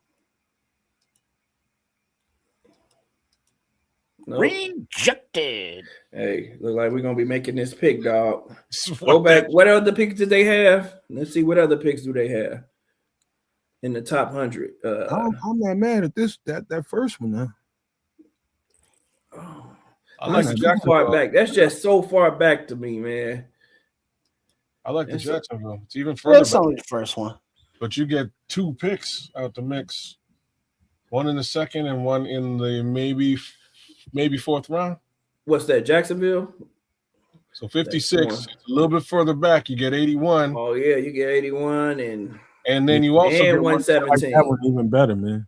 Yeah, that's not a bad one, right? And there. Second rounder in 2020. So I didn't really see this one. What they're layering in. What is that? Dropping back to 56 or 58? 56. I'm good on that, in my opinion. I'm taking that because you get the 80. Counter. Let me see what other picks they have. Counter. Let me just see. Hit counter. Let me see what other picks they have. Ooh, they got 88. Right, 56 is their first pick. I'd try this. Yeah, make them give me a top 100 pick. Rejected. I don't know, man. That's a long way to go back. It is a good idea. I mean, it is a good trade. It gives you Caleb Banks on the take. Caleb Banks on the take right now, by the way, just to put that out there. It's gonna be some dudes at 56. Who's on the board? It's gonna surprise your ass. There. Let me look at the board. Ain't that 81 shit. On the board, Ty Simpson. Obviously, we ain't looking for a quarterback. Caleb Banks, C.J. Allen, Colton Hood. Got a quick request, kids. Patrick Higgins wants to see who's available. So that's what we're going. That's what we're going through right now. Hey, Swift made a good point. We can use that 22nd. Yeah, that's what we're gonna do, and that's what we're gonna try to do. That's a good point. Right there. Use that 2027 to move back up into the 2nd round. That's a good idea. Yeah, I like that idea. Good call, Swift. Come on, assistant GM. You supposed to have that one. Hey man, I pointed it out to you though. I pointed it out. You did point this one out to me. You did point this good trade. This is a good. It's a good trade offer. Now. Let's take it. You're taking this one? Let's take it. Yeah, we're gonna have some fun with it. Let's have some fun tonight. Let's have some fun with it. Hey, Samuel, if he's Ian Cunningham, I'm glad as fuck he got that job. Get your ass up. Now you got to slow it down, kids. You got to slow it down. Stop it. Stop it. It's on fast. It's on fast. We didn't get a chance to trade up now. Well, we can trade. We didn't get a chance to trade back up. Let's just stop. We're gonna pick. No, we're gonna pick. We got a draft now. We got a draft. So there's my boy right there. What was that? Dylan Thied? No, man. Akeem Messiador. That's my Akeem Messiador. That's your boy. That's my boy. He shouldn't be back this far, but there he is. Go to offense real quick. Go to offense real quick. I want to see if somebody is there. Since we got all these extra picks, go to offensive tackle. I just want to see something. See there. Nope. Lost both of those guys. Lost both of those tackles that I like. The Oregon safety ain't there. Is he? Thieneman? He's not there. He's so there. You got your snap. So you got your true second round pick right now too. So you got the best of both worlds right now. Yeah, we're going back to back right now. Go to defense. Go back to defense. Let's check the D line. Go edge first. Let's see Hunter there. Lee Hunter's a nose guard, man. So Keem and Young, those are the two that I'm the most familiar with. Yeah, Hunter is a nose guard. I got a nose guard I love though, man. I'm not even taking Hunter. I got one I like even better than him. I like him, but he's susceptible to double teams too, man. What about Darrell Jackson, Florida State? He's a dog. Darrell Jackson, Florida State is good too, but he don't give you a lot for the pass rush. That's the guy I love right there, the big citrus, Dominique Orange. Big citrus. Dominique Orange. If you haven't watched Dominique Orange, that dude is a monster. That's going to be our defensive tackle. I'm just telling everyone right now. I just want to take the value on him. Go to our picks real quick, kids. Let's see. I know we have 56, we've got 57. I'm not missing him. He is a nose. 81. We can probably we'll take him at 81. We'll try to get him at 81. Right now, we're going to try to get our edge and our OT. Go to linebackers real quick. Let me see if someone is there. An actual linebacker. Josiah Trotter. That's your starter right there at middle. Josiah Trotter. Yep. We got Josiah Trotter there. We got Jay Galladay is better. Gold Josiah Trotter is great with run defense, boy. He's suspect in coverage though. Oh damn. Yeah, we need guys that can cover too. Yeah. I'm going to take Jacob Rodriguez, actually, man. I just want to see how far down he was. That's going to be our linebacker. I'm just letting everybody know right now. And I'm taking him way before that because he's not going to last that long. Yeah, and I'm thinking about taking Hunter, but I just love the big citrus, man. I just love the big citrus. Well, what you trying to draft? You trying to draft a 3-tech or you trying to? I think you're square though, man. See, I can put him at 3-tech. Yeah, I can put. He can play 3. I don't know about that. Hey, show go to safeties. Or but no, I'm taking. I know I'm taking big citrus, man. I'm not big citrus. I can't see that shit. Yeah, man, that's the big citrus. What are you doing? I'm taking right here. I am taking look at go to safeties real quick. Yeah, go to safeties. Murray Ramsey fell. You ever seen man. You want a nose guard? You ever checked out Dante Corleone out of Cincinnati? Nope. He's a beast. When I tell you he's a beast, I mean he's a beast. Yeah, this is gonna be different, but I'm taking that Oregon safety right here. I'm taking Dylan Thieleman, and this is why. Thumbnail. You know why I'm taking him right here? Because it's a steal in the second round at 56, and I'm taking him because of the way that we saw Dennis Allen use the honey badger, and You know, this is going to be his honey badger right here. That guy that can play, that you can move around, who can play, come down and hit you, and he can play the deep middle of the field as well and cover. Yeah, he's one of those dudes right there, man. So I'm gonna go ahead and take Dylan Thielen, man, right here. That's a good pick, man. I think it's a very sound pick. You're up one time. You got a couple of trade offers. The skill guys ain't gonna be the same talent in about another 30 picks, man. 20, 30 picks. Yeah, Dylan Thielen is a really good guy right there, man. And then it's a defensive, feels a defensive need that we had. I'm gonna take him right there. He's starting right here. So I'm going to, and that's a good trade offer right there, man. Let's go ahead. I would take this trade. Yeah, we're gonna take that. We're gonna come up a lot of spots. We're gonna come up what? Yeah, take that. 40 take picks. Take that. I'm coming up 40 picks right there. We're not gonna take that. We are drafting post the Quantity B era, y'all. Post the Quantity B era. Quantity B is no longer with us. Now we will take your Akeem Mesidor. Yeah. Oh. We will take Mesidor. Yeah. From Ottawa, Ontario, Canada, baby. Hey.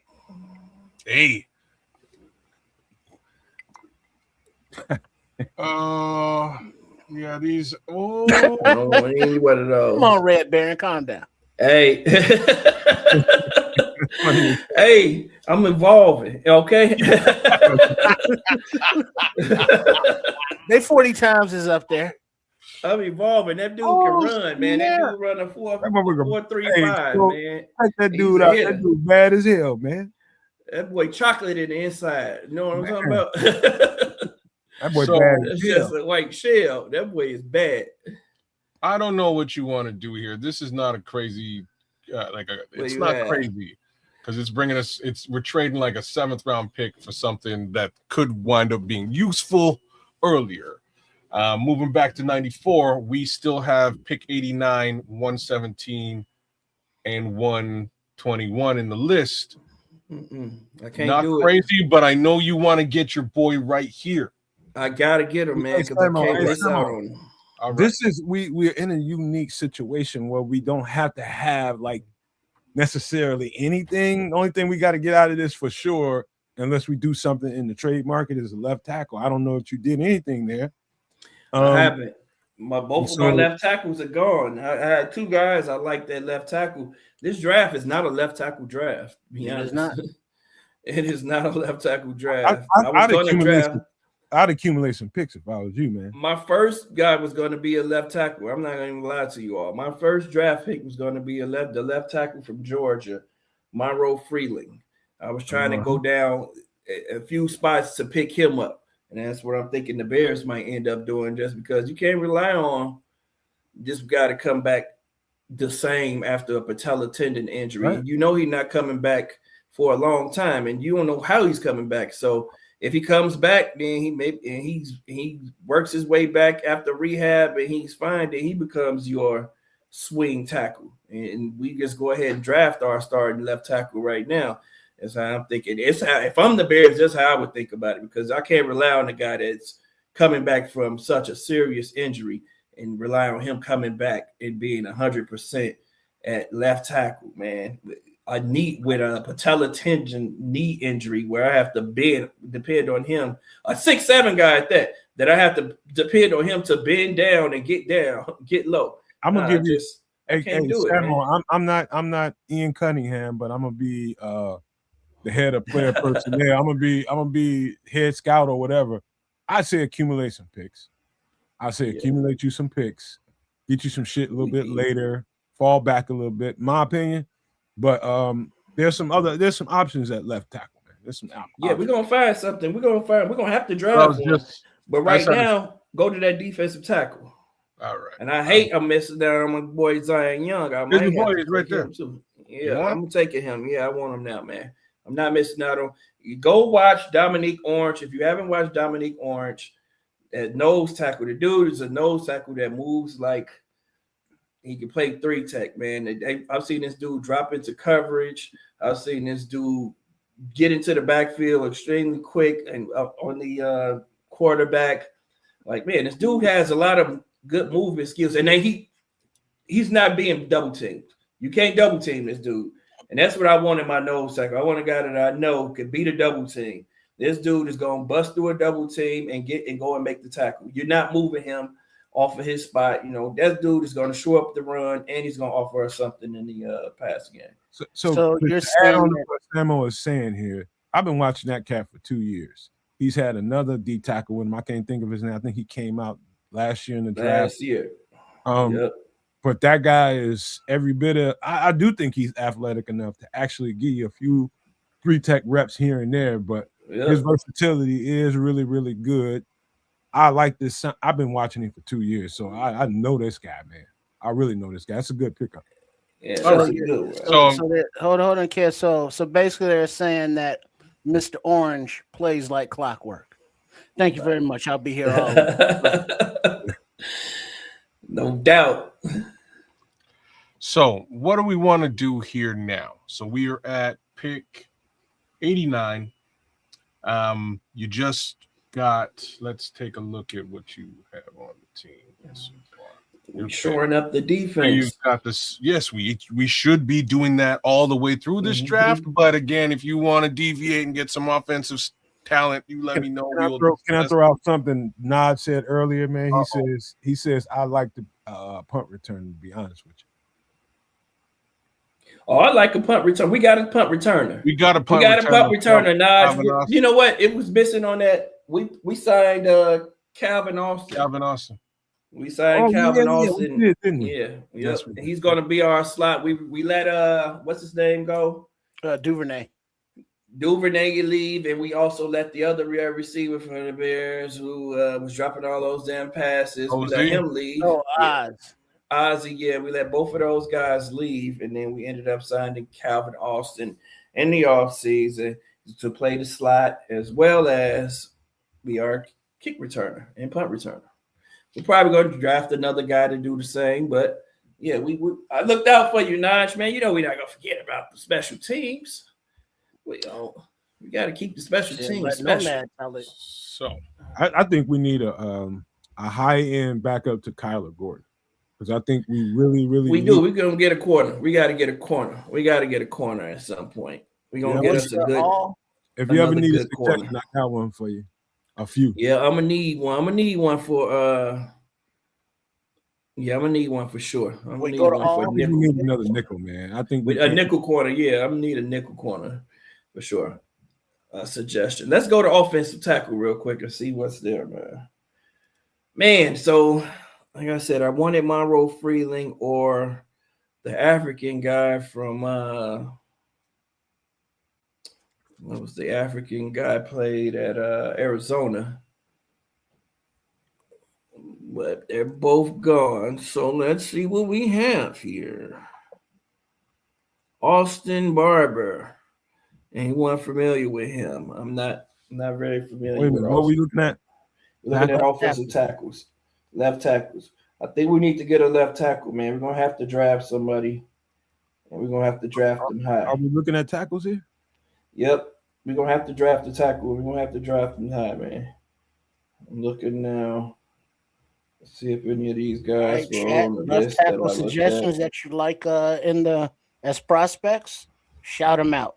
Somebody that you see on the screen there. Who would you take at left tackle right here?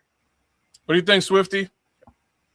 The only one I'm sure about is Keegan Tross, but he's a right tackle at Missouri, and J.C. Davis at Illinois. J.C. Davis, yep, that's the only one on there that I knew I liked. They have him down really low. They got them both down pretty far back. They'll be a reach right now, yeah. Yeah, so if I can wait to get J.C. Davis, just get him out the 10. It might be best to draft somebody maybe in the, maybe post third round, maybe fourth or fifth round. We're gonna keep it moving. Yeah, you're right. We're not gonna get him now because just anybody I get right now is going to be a reach. As a matter of fact, I'm a judge. Who is that? Bowery from Boston College. I think that's going to be my target. As a matter of fact, Jude Bowery. Okay. Yep, Jude Bowery. So let's see. Go to all. What do we have here? Back at all. We got a running back, a cornerback, a wide receiver, tight end, which we don't necessarily need to draft today. Mm-hmm. Linebacker Torian York, edge rusher Zion Young. Zion Young would be. It wouldn't be crazy to have both of these guys because Akeem can play 3-tech and on the edge. That much I can tell you about Akeem. So maybe you layer both of those guys together. Plus your DT has nose when you need a nose. That really really addresses that line in my opinion. But you could also I really like Zion Young. I like you know what? What other picks do we have after this pick? This is 89. So next pick is 117 and then 121 coming up. 117 and 121. Oh, I didn't reset on us. All right. Let's make sure I did reset on us. Very good. 117. So 89, 117, 121. Okay. And then 129 right after that too. So we got a good little cross section of picks here. Back to back. Yeah, these are. Let's see. You got Desmond Claiborne. Who's he? Anybody familiar with these running backs? Zion Young, Desmond Claiborne. Yeah. Running back, Wake Forest. I think it's two. We just paid a running back so much money. Put up all running backs if you want to know. We just paid a running back so much money. I wouldn't draft a running back high. I would get one low. But wait a second, Mr. Rothstein. Keds was on the take, man. You know what I'm saying? Like, but we didn't pay Kenneth Walker that much money. We didn't pay him a lot. I mean, you're right. We didn't pay him a lot. I think we didn't pay him good money. We paid him money. So if you want to get another back, is pushing you towards linebacker. Get a high end linebacker. Yep. I want to get Rodriguez, which I think he's going to be later pick. Way back now. Who's the linebacker? You're a running back. You're a running back. My bad. Linebacker. Yep. Or linebacker. Who's the dogs? Jacob Rodriguez. Rodriguez is a dog, a couple man. of picks before we get to Rodriguez there too. There's a guy though, man. Don't you need Rodriguez won't be there. You gotta. I got Kyle Lewis from Pittsburgh. I like him too. That was going right there, Samuel. Kyle Lewis, yeah. You got to remember what the coaches said. They want to get faster. Yeah, and Kyle Lewis is a missile. Kyle Lewis is one of the fastest linebackers there. Not only that, the thing he does best is where we're weakest at. 85 coverage. Okay. Yeah, he's great in coverage. Yeah. All right, so let's put a pin in that conversation. Let me just take a look at something. 129. Okay, so we could get Kyle Lewis at around 129 and still be safe. What do you want to do here at 89? I'd say we go ahead and take Zion Young, man, and double up. Zion Young. We just gonna go crazy on this defensive line this year. And just because we signed guys don't mean that they make the team. Some of these other guys that we signed, like the Dominique Robinsons and all those guys, that's because we signed him don't mean that he's making the team. We get into in training camp and we don't need him then. Hey, we let him walk.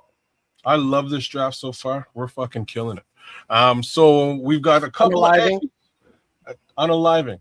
Thank you. Couple of edges. DT. Let's go back to a safety. So Dylan Thieneman, Akeem Edziador, Dominique Orange, and Zion Young.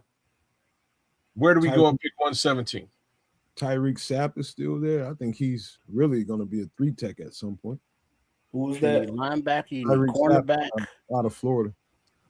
We still need our linebacker and our quarterback. And I am going to draft. I do like another safety as well. I do like another safety on this list. Go to safeties. How many picks? We got 3 picks left, right? 1, 2, 3. 3 picks. I mean, left in this top 100 in the 100s. Start trading back. So, did my guy leave yet? Yeah, he's gone. All right, he's already gone. I like the Pitt safety. I mean, not Pitt, Penn State safety. What's his Zaki? Penn State. He's gone. It was Zaki. He's gone. No worries. You looking for another safety? I was just looking to see if this other safety that I like was still available. Where do you want to go now? Wait, while you're at safeties, you got suggestions for safeties there, Nomad? I do, but he ain't asked. Oh, okay. Yeah, we looking for speed. We're looking for another safety, a free safety, a backup free safety. So you want to double cover? I like Xavier. What's his name? From Iowa. Is that guy still there? Yeah, we're gonna get him later. We're gonna get him late. Okay, all right, cool. We get at the 230. At the 2. Where is he ranked? We can catch him at even 241, but 239 would work too. All right, we'll get him at the 230. We're gonna get him at the 230. Okay. But I like that dude, man. You got anybody else you like, Nomad? As safety? As a free safety spot? There's some other. That's what you're looking for. Backup free. A backup free safety, yeah. Backup free safety. Give me one second. Which of course, Thielen, the guy that we drafted, can play free safety as well.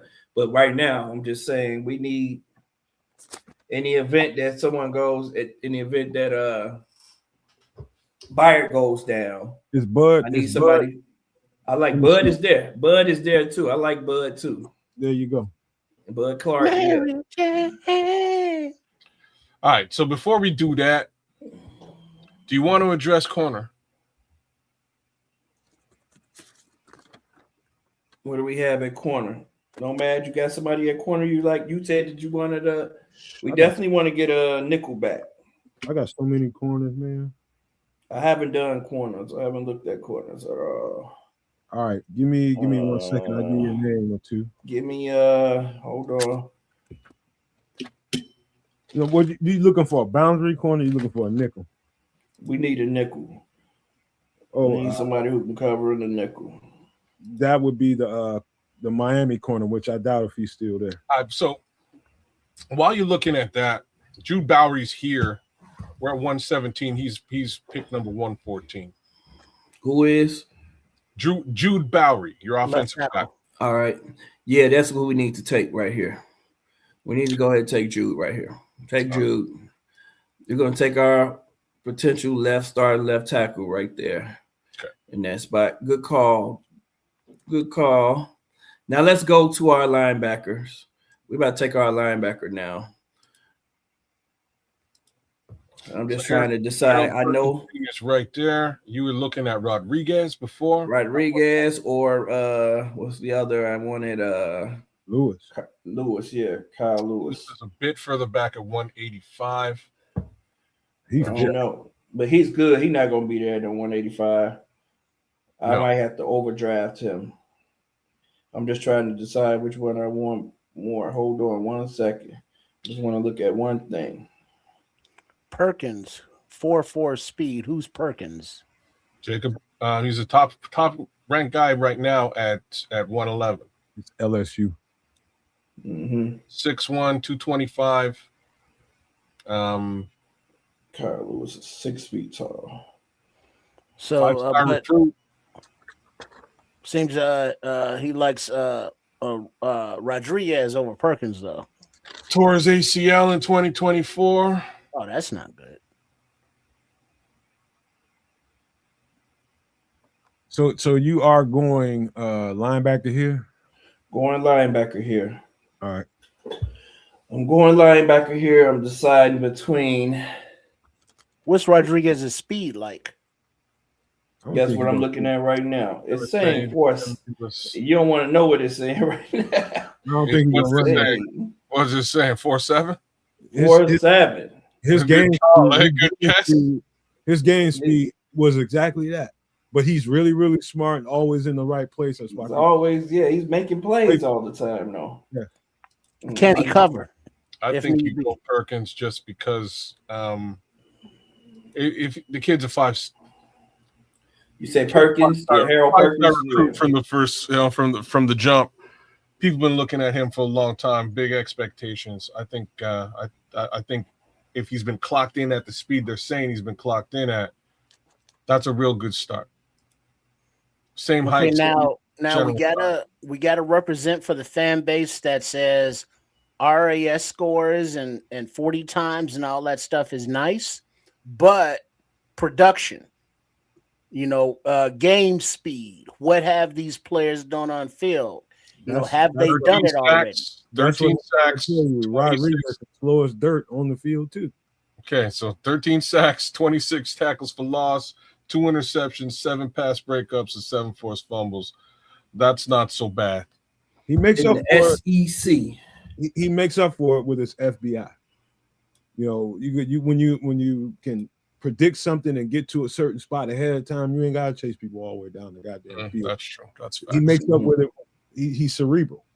So you like Perkins? Let's go Perkins, man. We're gonna take Perkins.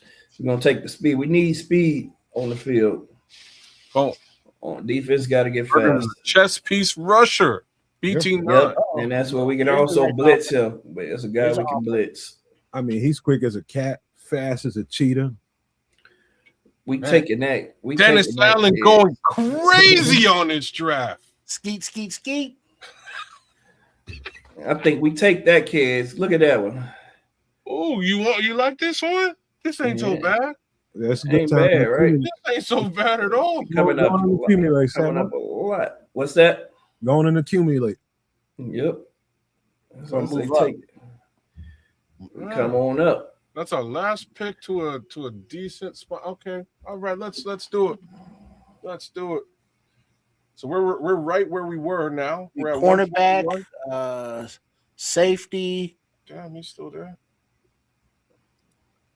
Running back. We've got a DT. We've got edge rushers. We've got linebackers. We've got a safety. We don't have a corner. I think that's where we park here. That's where we go now, the cornerback. I think that's what we do. And we got an offensive tackle to boot. We've covered the whole. We've covered all needs. We covered all the needs with some pretty decent players. Who is this Pons that runs a 4.35 40? Say what now? Pons. 4.35. Not looking for a wide receiver. I guarantee you. So Indiana. He's talking about the guy from Indiana, right? Who are the cornerbacks available? Slow up, man. D'Angelo Pons. That's what we're talking about. He's an outside corner though. Yeah, but he's bad. He a bad boy though. He a bad he's boy. 5'9". Yeah, but he been playing outside. I wonder if he can hold play. on. Slow down. I mean, I get athleticism and all, but at 5'9", that's just such a disadvantage for all these tall receivers. Exactly. Dalen Everett, but to me, he's an outside corner that he's big, that can play slot, but keep going down, kids, a little bit more. I know some guys. Oh man, we're getting deep here, bro. I'm telling you, there's some good ones down there. Sometimes Stooks, you go, the better it is, kids. You read about Stooks? Is Stooks there from Arizona? Give me a second. Let's double back. Nope, I don't think so, man. Nope. Deeper and deeper. He's not there. I'm weak. Just looking at the few guys I did look at. Stooks was one of them. I know he can play. He plays in the nickelback. Let's see. Damani Jackson has length. Keep going. Sometimes this don't really represent what it's going to be really like. Oh, dog. It never represents what it's actually like. Like, let me be real. Like the first 25 picks, it's not too far off. But once you get beyond first round, all bets are off. Damani Jackson has some land. Let's check out. He run a 4.28 too out of Alabama. Let's see. 4.28. Yeah. Hey man, make sure you pass that P test first. I think the best player available on this list is somewhere around third or fourth. I can't remember his name. Go down a little bit more, kids. It's Dalen Everett.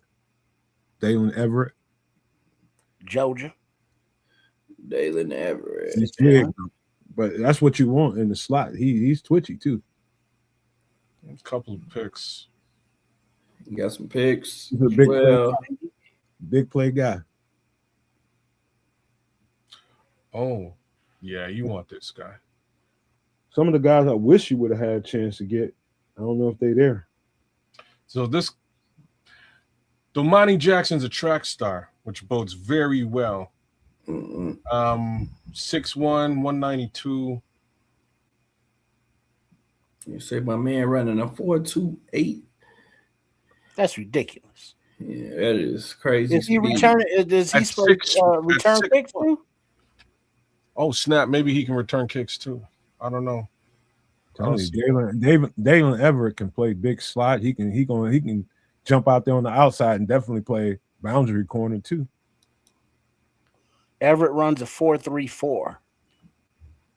He's the most talented of the bunch right there. He's not going to start, so you just need some quality backup. You got some size and you got some speed. And he's got some twitch too, man. He's a playmaker. He's made big play after big play since he's been at Georgia. All right. So you like Everett. I say Jackson. I'm going to say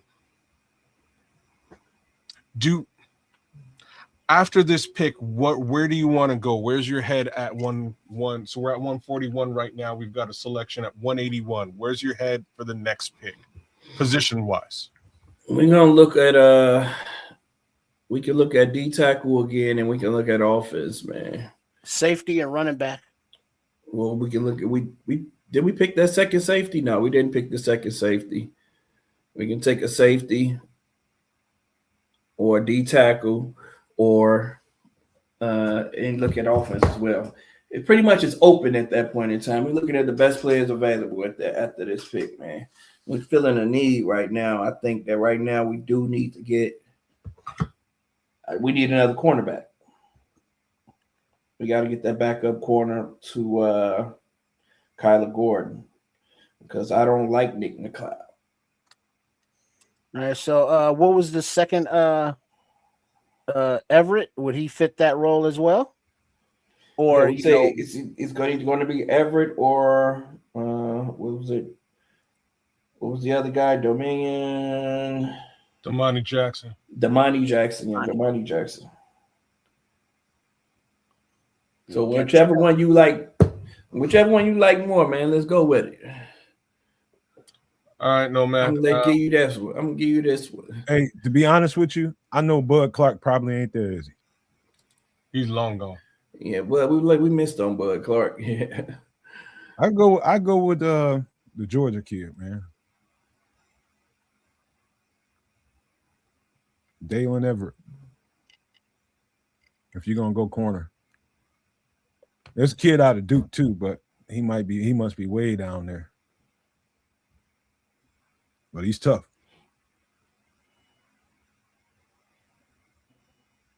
Yep. I like Pons too, though. Like somebody mentioned Pons in there, man. I don't Pons but he's just short, man. Pons is a little dude. He's too small. Be right back, fellas. Okay. All right. So this is all. Yeah, I'm doing all here. Just trying to get to the top. You drafted him. You draft which one of the corners did you draft? I haven't selected the corner yet. I'm just taking a quick peek. Peek at what's going on across the board. Jacob's still there if you want him. Jacob who? Rodriguez.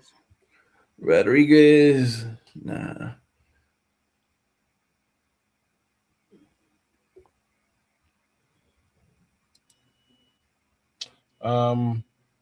All right.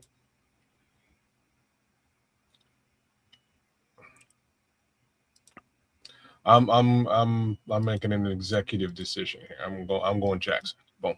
I told you the assistant GM. I told you get which one you want, man. All right. GM made his executive decision. Assistant GM made his executive decision. 81. Dalen Everett is still there if we want to do that and get another corner. I knew he would be, and that's why I made the executive decision because I felt it goddamn reach. And outside of that, if we go all,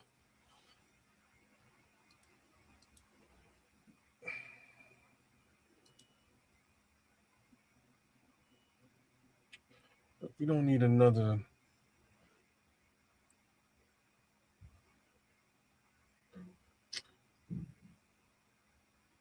Oh shit.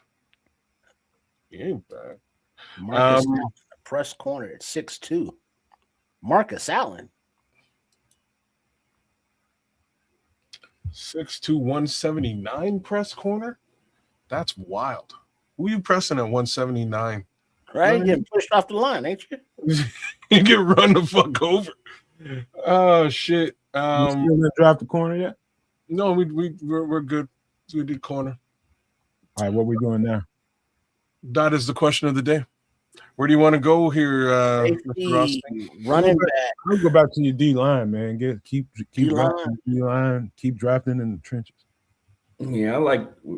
We might have messed up. Let me go back to. I said let's go back to the trenches.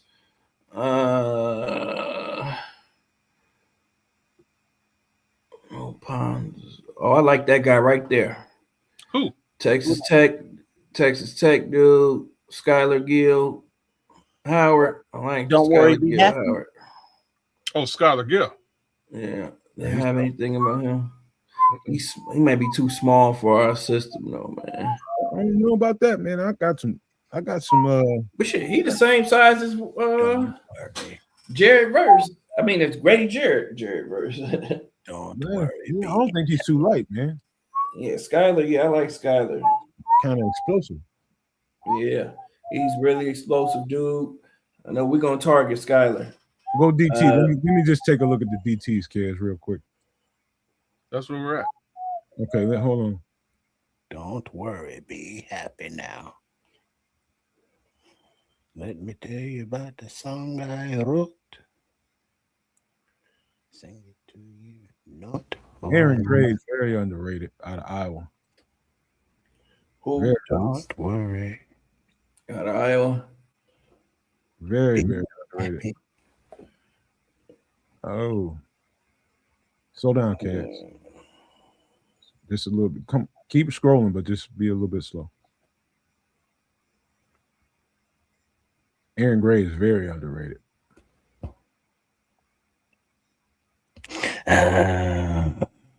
Like we so deep into this though.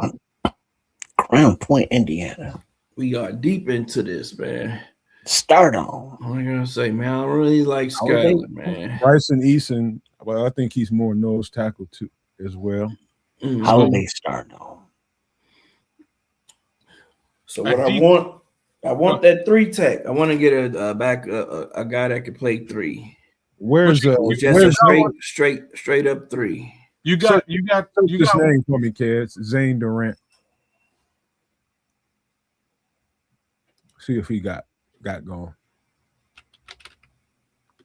Zane Durant.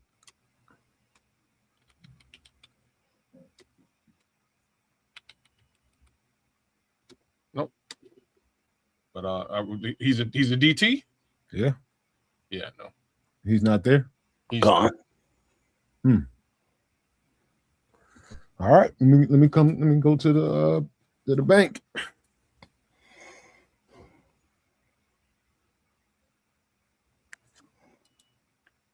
Yeah, I see you, Notch. Crown Point, Indiana. Holiday Star Dome. Star Plaza. Holiday Star Plaza. There we go. What about Amari Washington?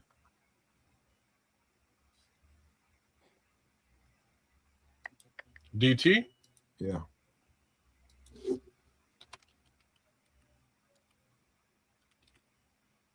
Nope. No, sir. CJ Fight. FITE. He was there, I think. Yeah. CJ. I got him as a he's circle. 3 stars and a circle. You said Aaron Graves was there, right? Too. Yeah, he's very underrated. Yeah, I like him too.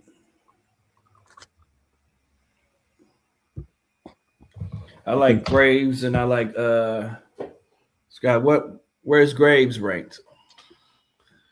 So we've got Aaron Graves at 233. We've got CJ Fight at 257. We're picking at 181. And we got Skyler. We got Skyler up there too. So we're taking one of those three guys. We can wait on them.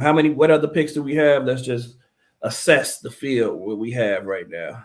Get a feel for what picks we have left. Here's what we selected: safety, edge, DT, nose, another edge, and again, I must. Akeem can Akeem plays 3 and edge. Mm-hmm. Bowery, offensive tackle, left tackle. Linebacker Harold Perkins Jr. Damani Jackson, cornerback. So we've pretty much hit everything that you actually need, including how many picks left? We have 2 selections left to go and scored 1 more for the good guys. For next year. Right? Yeah, so we've done pretty well. Personally, at 181, I would say go safety or cornerback. I'd say running back or wide receiver. I'll be honest. Yeah, go to offense. That's what I was just thinking. Let's go to the offense. Let's show some love to the offensive side of the ball. I like Brinson. Oh, hold on. Romello Brinson. Romello. Is that who that is? Romello? Mm-hmm. Yeah, I think that's good. That's what 6'2", 180 pounds from SMU. That who I think it is. Let me make sure. You getting a receiver or you getting a running back? So that's a wide receiver specifically. I'm saying either one at this position would work fine. I am also going to say, well, we did cut 2 wide receivers, so I guess there's room to grow. Personally, I like, damn, this running back situation. Klubnik. Who is Klubnik? Klubnik is Klubnik. What does he play, Patrick? What position? Wide receiver. I'm talking about Caden. What did you say? Go for boom flyer. Quarterback. You crazy. I love it. Crazy like a fox. Snap. And Kane Klubnik is right there too. Now. You like Klubnik? That's got to be a UDFA this year. Why? Why the hell would you draft one? So that if Caleb goes down, you maybe win a game or 2. What the hell you got 17? Yeah, he's there.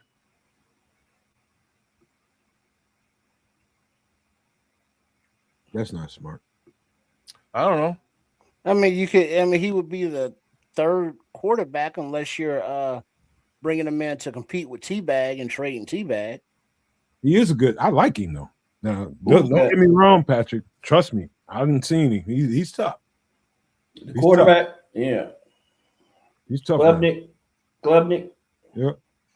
Because if he's that good, you can't put him on the practice squad, or somebody will just sign him off and put him on their roster. He's just gotten better and better over the last couple of years too. What's I'm not opposed to this, man. It's not a bad idea to go ahead and get what's his who's the 3rd quarterback? We don't have a 3rd quarterback. Caleb's guy.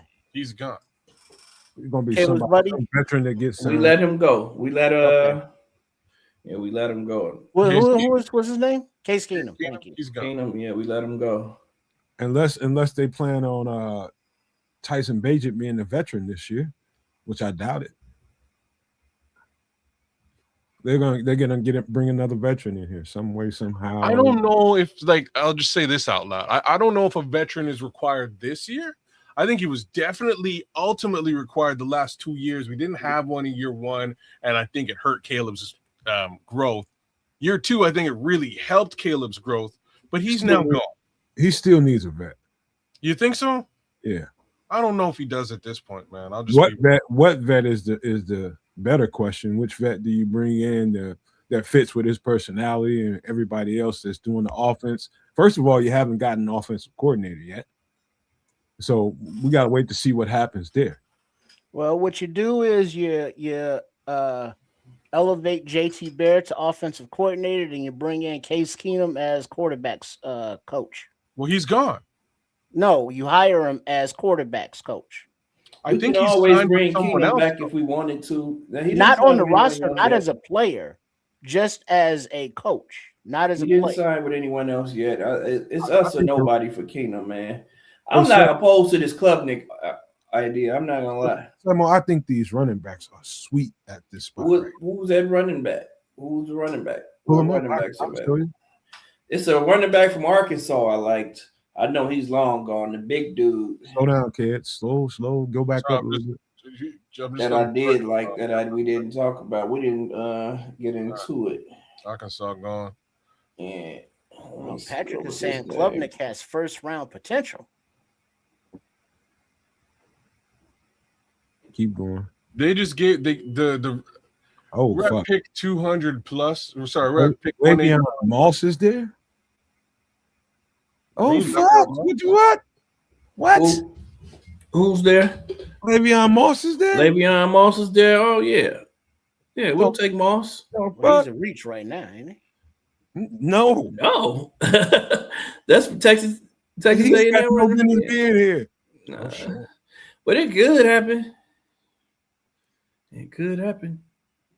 He has no business being here. But if he's here, oh fuck, you crazy? I'd take Moss. We want to get Moss with that last pick. Nah. Maybe with the last pick. I mean, he's 250 plus as well. If I had to give you a ranking of all the running backs I've seen in college this year, which I hadn't seen too much of college football, but I've seen enough. He's in the top 3 running backs I've seen this year. Yeah, that boy a dog. He has no business. Didn't he have an injury or something though? I don't know, but I don't give a shit unless he just tore his knee out the frame. I'm drafting his ass. Knee out the frame. Like as you said. However, season-ending knee injury. Damn. Like, sure. You don't need him right now. So you just draft him and let his ass get repaired. They all have some kind of shit going on, man. Hughes running back. Oh hell no, he has no business being there. Yeah, I like him, man. I really want to get him. Go ahead and take him now. I like him a lot too. I didn't even think about running backs, but I think he is still. He's like got a little Manung guy in him. Seth McGowan is a beast. Shit, but Le'Veon Moss ain't got no business. Oh my god. Oh my god. There's some dudes there.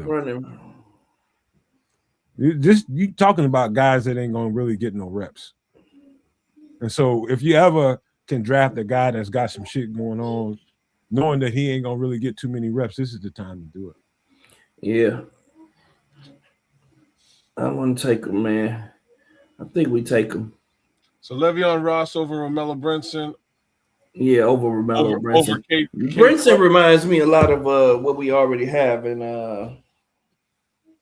Skywalker and Jade Walker. So okay. I like the wide receiver room right now as it is. Wait I till like it too. Le'Veon Moss. Wait till y'all see Le'Veon Moss. Yeah, Le'Veon Moss is nice, man. Wait till they see. And that we do need another running back. Yeah. Big time. We just forgot about. I used to be biting my nails, worrying about if one of them two went down, what the fuck is the second guy? Because the second guy will end up being one, but who's the next guy? Yeah. And you still have to have someone. Where is he? He's ranked 259. We can get him probably at the. We'll get him at that last. Okay, we'll take him at that last pick. So right now, go to safety again. Did we get another safety? Let's go to defense. Do we want to get a safety? Do we want to take that quarterback? Oh no, he's here, Xavier. He's 263 as well, just as far back. Well, so it's either the safety and the running back, or the safety and the cornerback, or the running back and the quarterback. What about safety Bray Hubbard out of Alabama?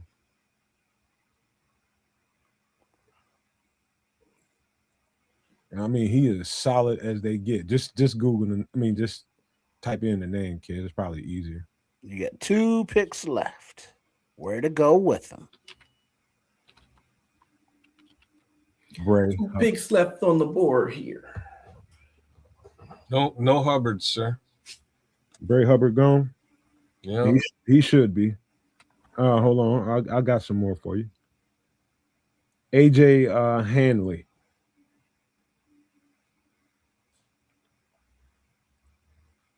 No. Yeah, man. There's no way that Moss is gonna be on here, man. What about Keon Sabb? SAPP? SABB. No. Go. All right. Hold on. I got some more names. Give me a second. Kentrell Webb. No. Jordan Sanford.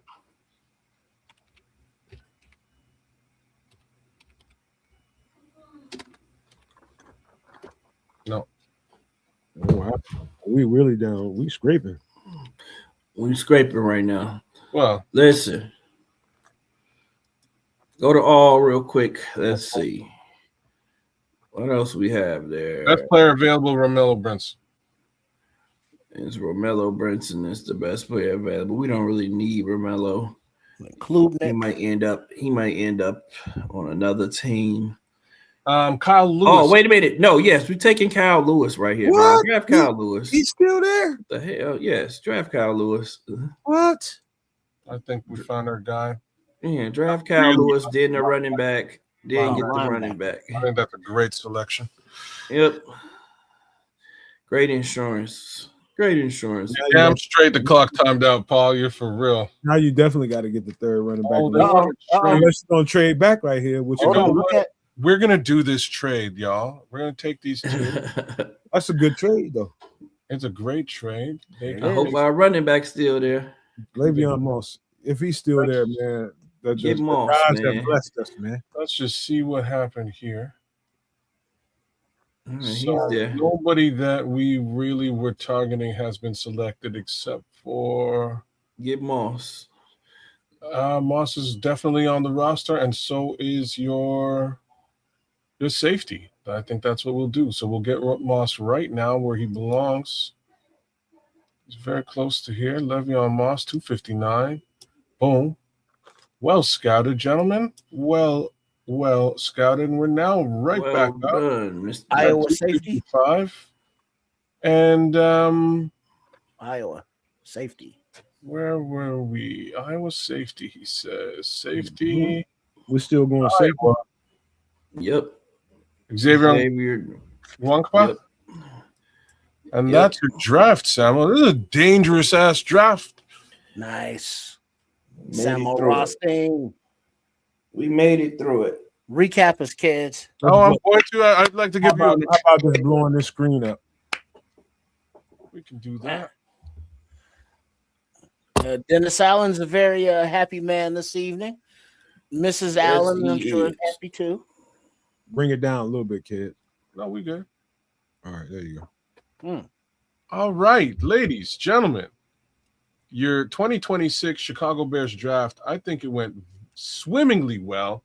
I think that our GM, Sam Rothstein, hit just about every possible angle and area of need as required. And let's go through that list, starting with safety in the second round at pick number 56, Dylan Thieneman from Oregon State. Akeem Medziador at Oregon, sorry. Akeem Medziador at pick number 59, edge rusher, Miami, Florida. At pick 81, Dominique Orange. Big Citrus. Big Citrus, defensive tackle, Iowa State. 89, Zion Young, edge rusher, Missouri, doubling down on the edge. At 117, Jude Bowery, offensive tackle, Boston College, handling that left tackle situation. Pick number 121, Harold Perkins Jr., linebacker, LSU. Pick number 141, Damani Jackson, cornerback, Alabama. 181, Kyle Lewis, linebacker, Pittsburgh. 246, Le'Veon Moss, running back, Texas A&M. 255, Xavier Nwangpa, safety, Iowa. Mhm. And on top of it Big all, hitter. a 2027 second-round selection from the Jacksonville Jaguars. I applaud this draft. I think this draft was beautiful. This one was a Bear damn down good at draft. myself. I think no DT. At myself. Yeah, it's DT. There's a Don't see DT that. right here, Dominique Orange. There's your nose tackle. Another upside, as I've been saying throughout the day. Keem Medziador Check plays him out. both edge rusher and 3 tech. You can line him up in either spot. You can do the same thing with Shamar Turner. It's a very interesting line that you have now, right? You got 2 guys who can go inside and outside. You've got Montez Sweat, Zion Young, and Dominique Robinson, as well as Austin Booker, lined up as per normal at the edge rusher position. So you've got a fantastic rotation inside and outside. That's not excluding Grady Jarrett and Dale. and Deo, as well as what's his name, Javon Dexter. I think this line as a whole, inside outside capabilities, very versatile line. Can they get to the quarterback? Fingers crossed. I think they can. And if they can't, well, maybe you send Harold Perkins Jr., right? You got a little something that you can do there. Maybe you send Damani Jackson, right? There's things that you can do here. This is a dope-ass defensive draft, brother. Like, I really have to say. A lot of speed added to this draft. Oh, A yeah. lot of speed. Exactly what I was just about to say. We need speed. We needed speed, especially on the defensive side of the ball. You answered that bell like that's the loudest bell I ever heard as far as that goes. That's some speed right there. Speaking of speed, got a running back who runs a 4.4. Not too shabby. Le'Veon Moss is going to be fine. Yeah, Le'Veon Moss will be a steal that far in the draft. Well, the thing is could Le'Veon Moss or insert running back be the Gibbs to Ben Johnson's offense? Man, You never know. Wait till y'all see him play. You never know. Because we see how many points were left on the field on offense, because of not only missed passes or dropped balls, but because the running backs just didn't have that top end gear to take it to the house on the plays that were there to take it to the house too. Swift did the best he could, but I think that if Moss or whoever, Walker or Breece Hall could be an upgrade, I think that Johnson would be all over that. Hey, Samuel, I interrupted you, man. You was talking about speed, but that's got me excited, man. My bad. This is an exciting You draft. good. You good. Go ahead. No, you good. We just added a lot of speed in the draft, period, man. Offensively and defensively. I think Le'Veon Moss will be a great addition to the running back room. The dude can catch out of the backfield as well. He can also return kickoffs for us. So that's a big dude, man. A tough runner, a really tough runner. Like Nomad said. What's that? Can he pass block? Yeah, he's a big dude, man. He jacked up. He can pass block as well. My most exciting pick, though, is that Dominique Orange. If you haven't watched him, and Zion Young, man, those two guys I love. I think they don't get enough love in this draft process. Zion Young, he did stand out at the Senior Bowl this week. I think he ended up winning Defensive Player of the Game or something for the. Yep. So he's starting to get recognized. So there's no guarantee he'd even be available this deep in the draft, but we're gonna take it for what it is. He was there, and you just don't pass on a dude like that at that point in the draft if he's there at 89. Between Perkins and Lewis, who plays what? Let me give you something, Trip. Okay. So what you just did by drafting Harold Perkins Jr.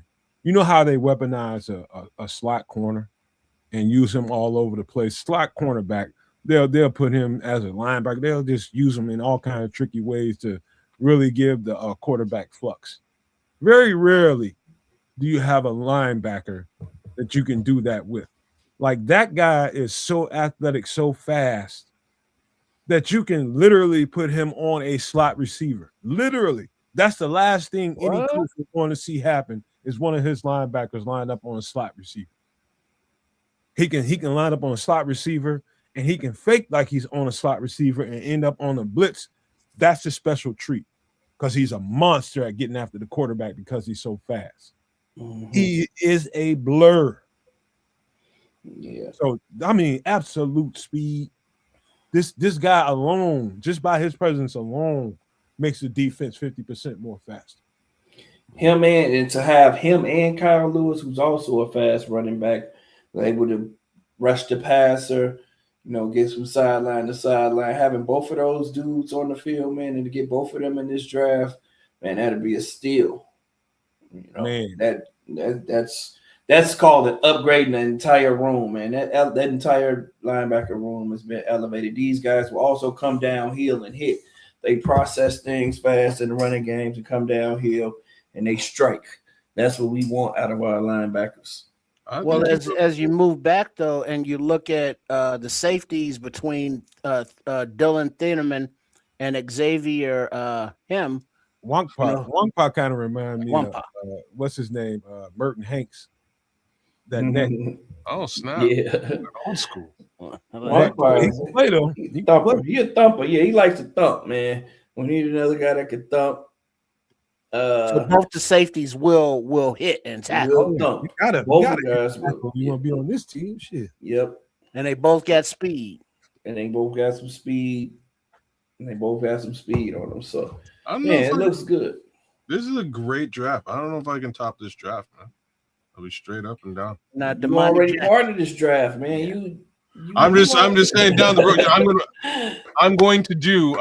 Who's gonna come and top it? Who's gonna come and top this? You know what I'm saying? I will do. You know what, kids? It ain't even about topping it. It's about what you do with the information learned from when next week. If you go and do your draft next week, what did you learn from the information you just got today? That's it. Well, but then also you look at the chat. Every one of us will go, okay, maybe we don't take that trade back, that Samo took, and we take, just the 7 picks. And now you don't risk trading back. You don't, restock the team with, 10 fellas, So you get the last 3 picks, Kyle Lewis, Le'Veon Moss, and Xavier Wampa. You don't even have those guys. If you don't trade back, try it out, see what happens. Because guess what? This is the first mock of the off season, and the off season's several months long. So settle in, people. Trips, watch what I'm about to do right here. Let's take it all the way. Let's take it all the way back. After the entire season we just got through watching, and we know where we know where the flaws are. We know where we can get better. We knew that coming into this draft. It was about locating the guys that we think that's going to get us better. Come into Samo to start the first mock draft. Let's start on the offensive side of the ball. As far back as we can go. We knew we needed a third running back. We know what DeAndre Swift can bring to the table. We know what Kyle Monunga can bring to the table. That third guy. I'm telling you, when I'm not kidding you. I was biting my fingers all year long, hoping that we didn't have to end up relying on that third guy.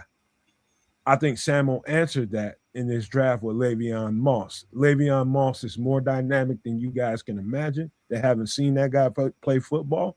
But the truth is, DeAndre Swift and Kyle Monunga needed some support. And Samo answered that. Let's just start there in the running back room. We was leaking behind the first 2 guys. Damn straight we were, right? Britton Brown. I don't think Britton Brown was really gonna cut it. End of the day, Roshan Johnson. You said it, bro. Missing in action all season. What happened, man? Where is he? Where is dude? Yeah, man. We definitely needed a running back, in my opinion. I'm glad you found somebody who is A, fast, B, can potentially help out in special teams.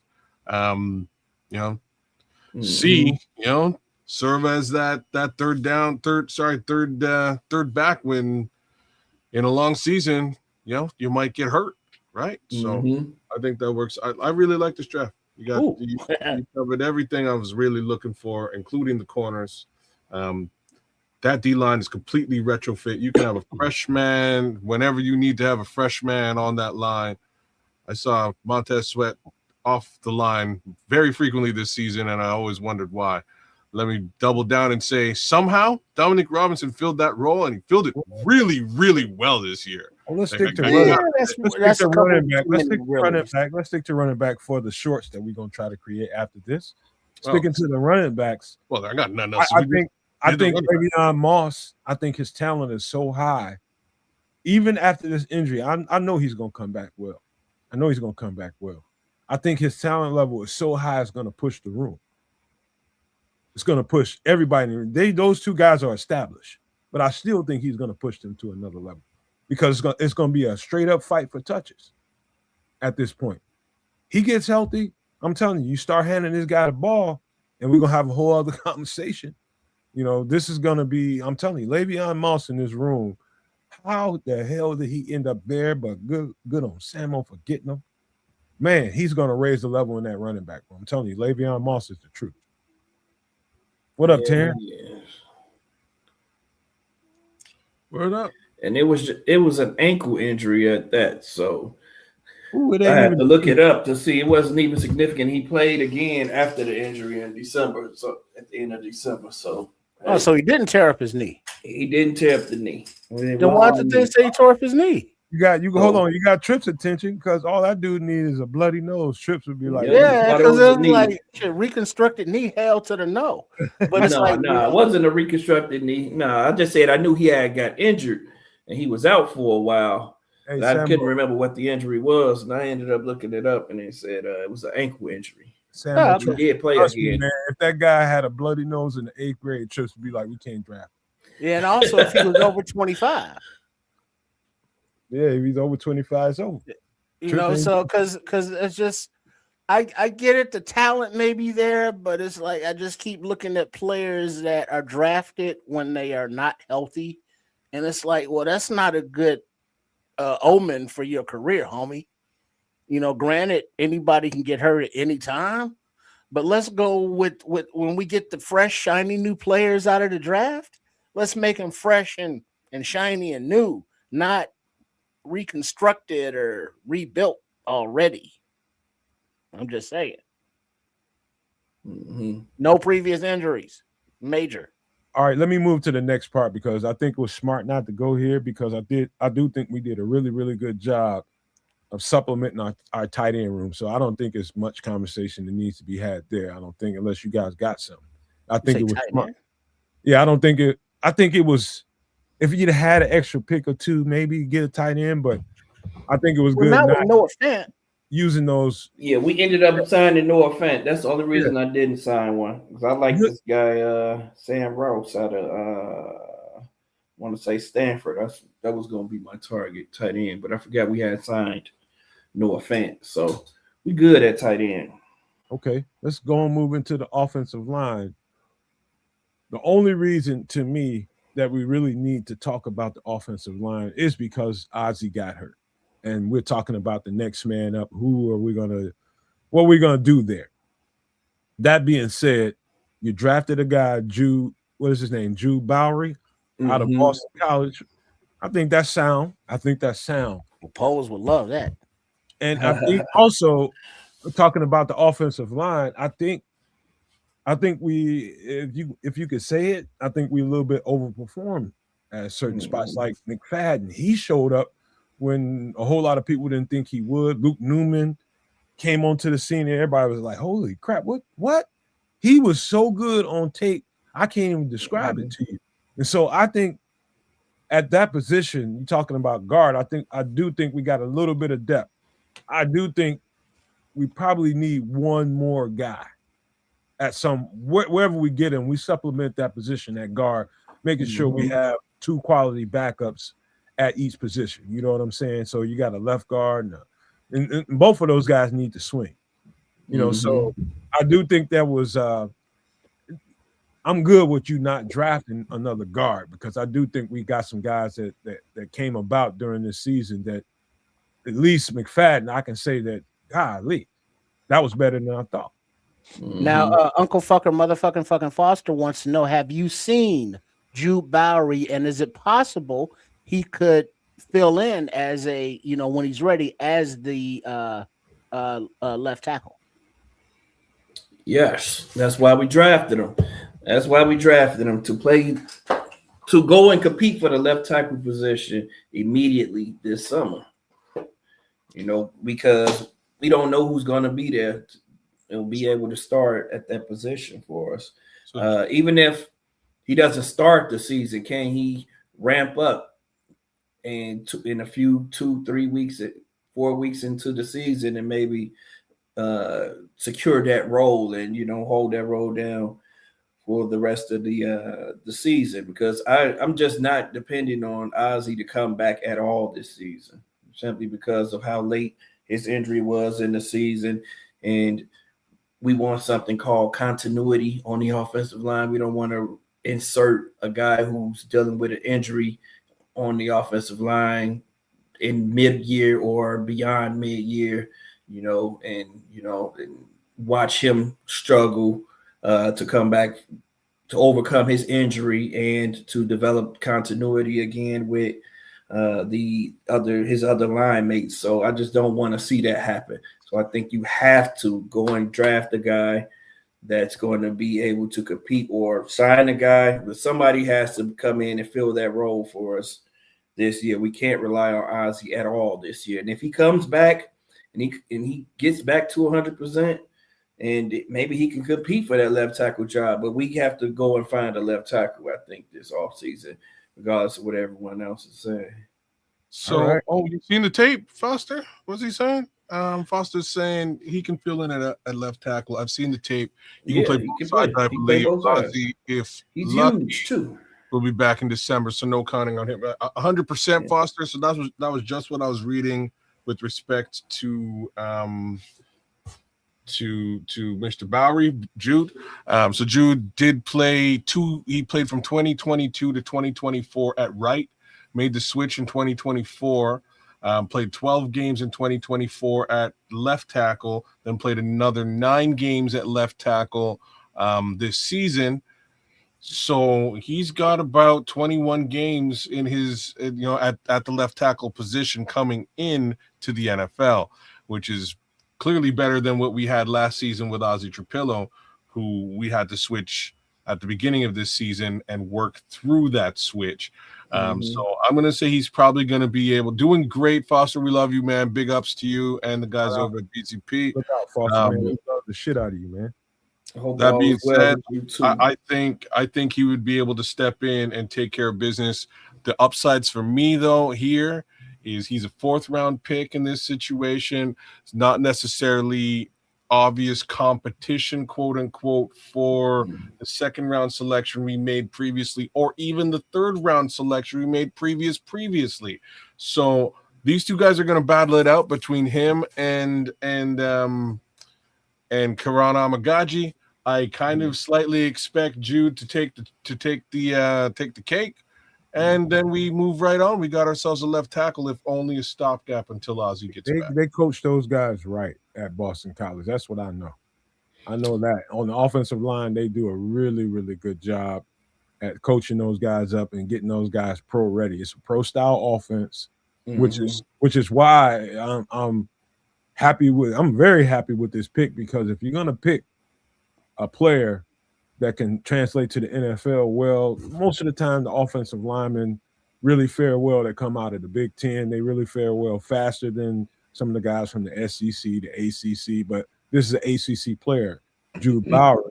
And so I haven't really gotten dug into the offensive line just as much yet because I'm so busy with other stuff. But I know that's a sound pick because I know the offensive line, how they coordinate there. It's very sound what they do there. Very sound.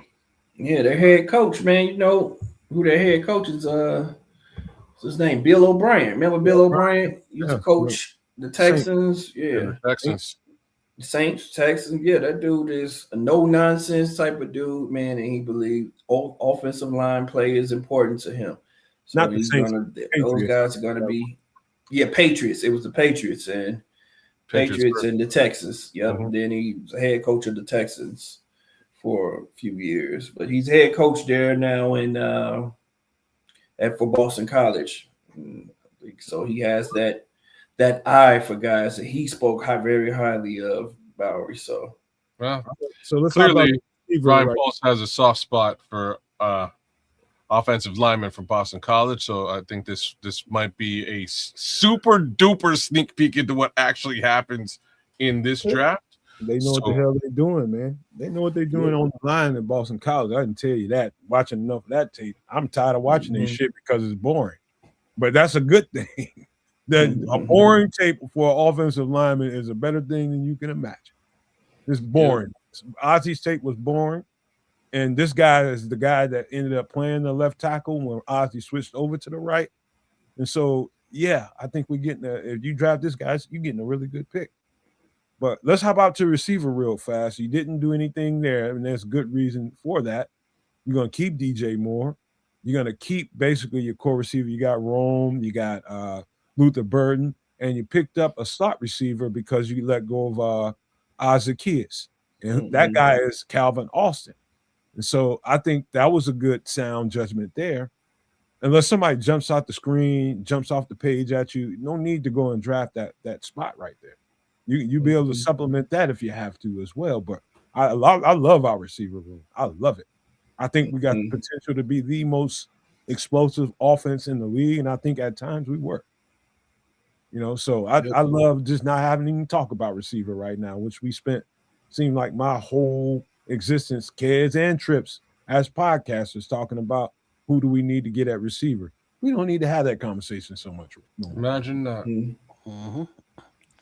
I think one thing that who did you sign GM Samuel Rothstein at cornerback in free agency?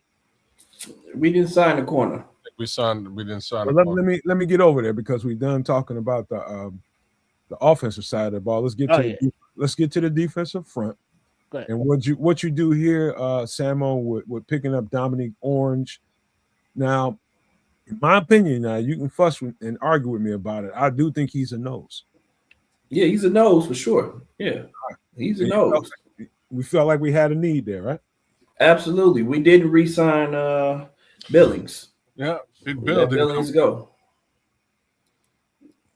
Good. Go ahead. Yeah, we let Billings go, and we got younger at that position with a guy who's just as big and just as stout, who's a little bit more athletic and has a little bit more speed. Man, again, I said this while you were drafting, but this is a guy I studied hard. I don't know. There's a couple of teams here, and I'll just say it out loud. Iowa State, Indiana, circle Indiana. I told Chris this when he was still here because I've been studying who they've been bringing in and who they've been recruiting. Indiana and Kansas, 3 universities that I never really saw as teams that I should really pay a whole lot of attention to. But holy crap, have they proved all of that wrong. Indiana just won a championship. I told Chris that, and I know for a fact that he thought I was talking to him. He's like, man, you just saying that to me because I'm from Indiana. No, dude, I'm telling you.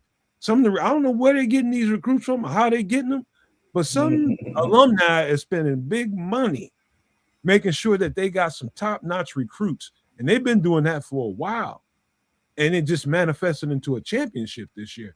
But I saw it coming. So Indiana on the defensive front has consistently been pulling out some really, really good D tackles.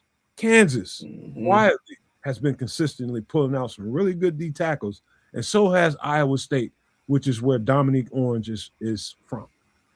This guy can play football, and he's dynamic. I'm not saying that he can't give you some 3-tech reps. I'm saying what I saw is he's more of a gap filler. Yep. To me, and we need that. Yeah, the guy's stout against double teams, man. That's what I love about him. I haven't seen him be able to double team and move him off the ball. Like he knows how to drop his weight or split a double team and get into the backfield and make a play. Man, the guy's got upside. It's tremendous to me. I just hope if we actually do draft him, that we don't confine him to just that nose guard No. position. Yeah. Give him an opportunity to shoot gaps and get upfield, play some 3-tech. You know what I mean? Because we will get the edge rusher that we're looking for. Get a trade opportunity. So guys in the middle of that defensive line will get one-on-ones, exploiting them. I think he's athletic and dynamic enough to really take advantage of those one-on-ones pretty much every single time he gets them. I think he can be good right away. He stayed in college long enough. Yep. Definitely will. I think you're right about that. He definitely will be good right away. If anybody in the chat, if you haven't watched him, go check him out, man. Dominique Orange. He's worth big some time, citrus. 2 years. Big citrus. 2 years I've been watching this cat. All right, so let's hop out to the edge. And you did a couple things there, Samo. You want to explain why you did what you did? Yeah, King Messidor is a dog, man. I think he does fall in the draft maybe a little bit just because of his age. He's going to be 25 years old by the time the draft rolls around, due to the fact that he spent his adolescent years in Canada, up there with the Canuck kids, the Canuck. So it took a little while for him to make his way on down to Florida and get through his college years. That's the path, man. They got a path. He went to university here, I think, for a couple of years. Got his feet wet, got looked at, scouted, finally made his way up into the ranks at Florida. Got a couple of years going. Used to play with my son. He's 3 years older than my son. No, 2 years older than my son. So the path would be very similar, right, for just about any Canadian athlete who actually gets drafted in the NFL draft. If you were a UDFA, different situation, very likely you can come in a bit younger. But if you're getting drafted, you're likely got a ways to go to get there. And this kid has, like, he was pretty dangerous during his time here that I've seen him growing up. Getting to Florida and doing what he's doing over there really says a lot for the tiny little football programs they have out here in Ottawa, Canada. But yeah, man, kid's a monster. Kid's an interior threat and an exterior threat, and I think that bodes very well with you doubling up at the position. Now you got a crazy rotation. Rotation. I was just about to say, we just went from thin to fucking fat. Yeah. Yep. Because by way of what we know we're gonna do at the trade deadline, which ain't that far from now. We got about a month and 11 days before we execute that plan. So about 41 days before they execute that plan. Yeah. And we just went from being pretty thin and limited options at the edge to pretty goddamn thick, real fast with what Samo just did here with Akeem Messidor and Zion Young. Please stop calling him Messidor, kids. It's Messidor. Messidor. There's an I in there. It's the same. Tomato, tomato, it's all the fucking same to me. Oh man, don't take it personal. I'm just saying that's how it's pronounced. It's the same shit. That's how it's pronounced, man. Okay. I think Zion Young is a dog too, man, in his own right. I think that dude he has some development to do. I'll just say that. I think that getting him at 89 will be a steal. Like, you can't pass on. He's there at 89 and you have that availability, the ability to pick him, and he's available. You go ahead and you draft this dude, man, because he could turn out to be a stud. And if nothing else, we know he's going to be a dog. He's going to play the run well. And he's going to develop as a pass rusher into maybe a dominant pass rusher. He's already a good pass rusher. I just question his counter moves. You get to the NFL, you got to be able to throw those counter moves because that first move is not always going to work. And you can't just overpower everyone. or run around everyone in the NFL. So, I just want to see him develop those counter moves, which I think he could do, man. But the boy has a heart of a lion. Zion with the heart of a lion. That's what I'm calling that dude, right? Iron So, like a lion in That Zion. dude. We just So got I think more that's a great pickup. We just got more firm against the run because Hakeem Mesidor and Zion Young both are very well against the run. Zion's got an engine that is, man, look, that boy's possessed at times. He is. At times, he is absolutely possessed out there. And that's, you put him on the other side of somebody like Booker, get them some reps together on one side or another. You put sides, both of them on the same side. Pick which one you want to block. There's different ways that you can freak that lineup with those kinds of tenacious pass rushers, dog. And Mesidor, not to be fucking. Mesidor is nice, man. Mesidor is nice. He's a solid dude. Tenacious. He's solid, man. Mesidor is a solid dude. Please. And is a solid pick. Because if you can pull that back up. Oh, my bad. Sorry. You doing your own shit over there, ain't you? Yeah. I forget I gotta do it on my. He's like, oh, I forgot. You forgot you producing. Yeah. All right. I think this next part of the defense, I'm kind of. I think I got to go edge, but holy shit, you talking about trying to upgrade at a position? We definitely did that at defensive end with Hakeem Mesidor and Zion Young, but knowing that we needed to upgrade at linebacker, and get more speed. Now I say this, but I'll tell you guys something, man. It hurts my stomach. I get nauseated talking about how TJ Edwards wasn't, and I don't know, it could be the fact that he was never healthy throughout the year. People had a whole lot of complaints about Montez Sweat during last year, and we found out a little bit later on that he was never healthy the entire year. And people were wondering why is he not in the game at certain points? Because he wasn't good. Now, TJ, clearly to me, and I'm just talking about on the surface, I guess we'll find out about how healthy he was or not at some point. He clearly, to me, it became obvious to me that he was not fast enough to play and execute to the highest level in this defense. And it hurts my feelings to have to say that because I love TJ Edwards. I absolutely love him. But the truth of what I saw on film makes me say this. Adding Harold Perkins, adding Kyle Lewis, you just upgraded at not only speed and coverage, speed at getting downhill, making tackles. Both of these guys are a blur. Absolute blur. Slam dunk picks, Samo. You couldn't have done no better than this right here. Yes, sir. Tough tacklers. And they got to play with the right mentality too, man. Not even that's also mentioned that they're tenacious dudes, man. They're lions, dudes that eat with their hands, man. They're not, napkins and forks and knives.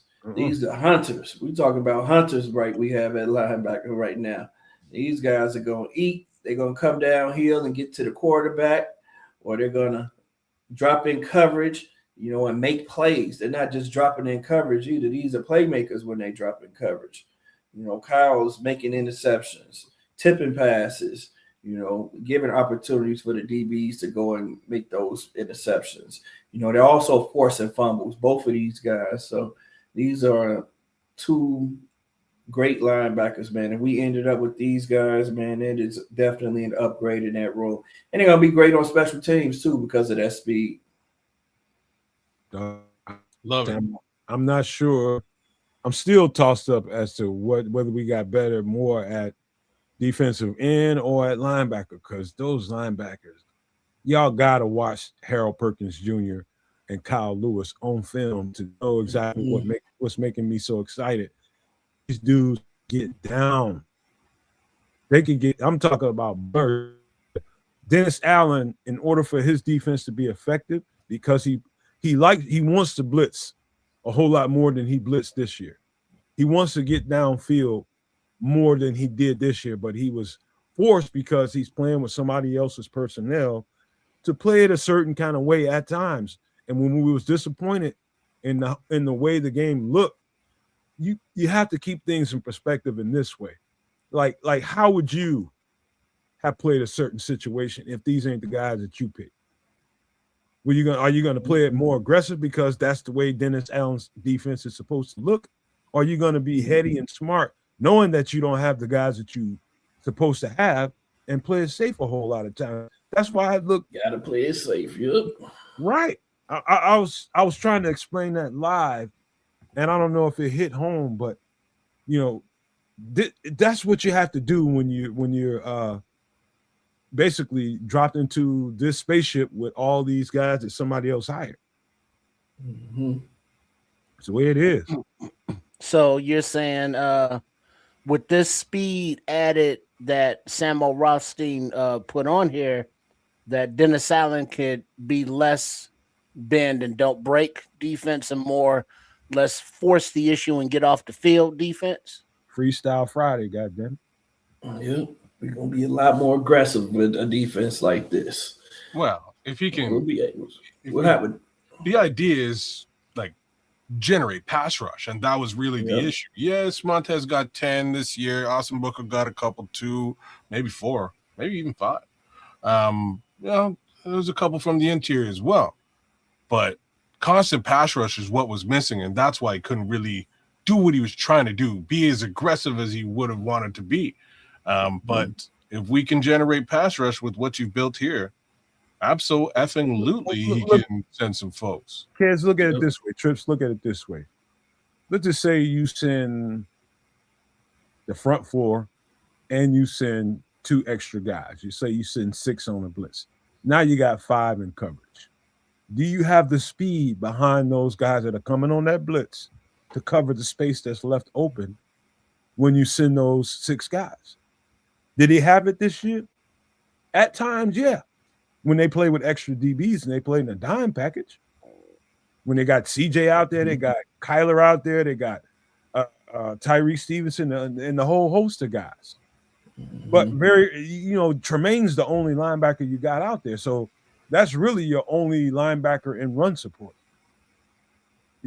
Now with the addition of these 2 guys, you don't necessarily have to do so much dime coverage, but you can if you want to, but you don't have to. You can play really, really firm, and you know that the guys that you have coming behind that blitz, can cover the spaces that are left open. Yeah. The dime coverage thing was also the result of just having sort of an embarrassment of riches in the secondary and lackluster in other places. So it kind of worked out well for us once CJ Gardner-Johnson joined the team and the rest of the secondary started to get healthy again. I expect to see a little bit less of that dime situation this year, but it worked. You know what I mean? It worked out pretty well for us. Think about it this way, kids. So if they send 6, how much time do you got? How much time do those guys behind him have to get to the spots they need to get to? You got 1,001, 1,002, and the ball's pretty much gone. Yeah, maybe half, 2.5, and the ball is gone. Are they fast enough, twitchy, and quick enough to get from A to B in that open hole that's sitting there and the quarterback is looking at? Well, yeah, I think they are and they can, and the question is how rattled is that quarterback in that 1 and that 2? 1,001, 1,002. Is he off his spot? Is he worried somebody's breathing down his neck? That's what you want. And if that's the case, you can start jumping routes. Yeah. All that's on the table now with this draft. Love it. Just putting it out there. All right, so we're going to jump. I could talk about this shit all night long. I'm just telling y'all right now, I'm biting my tongue because I love these 2 picks so much. But now we got to get to my position group, and that is Damani Jackson.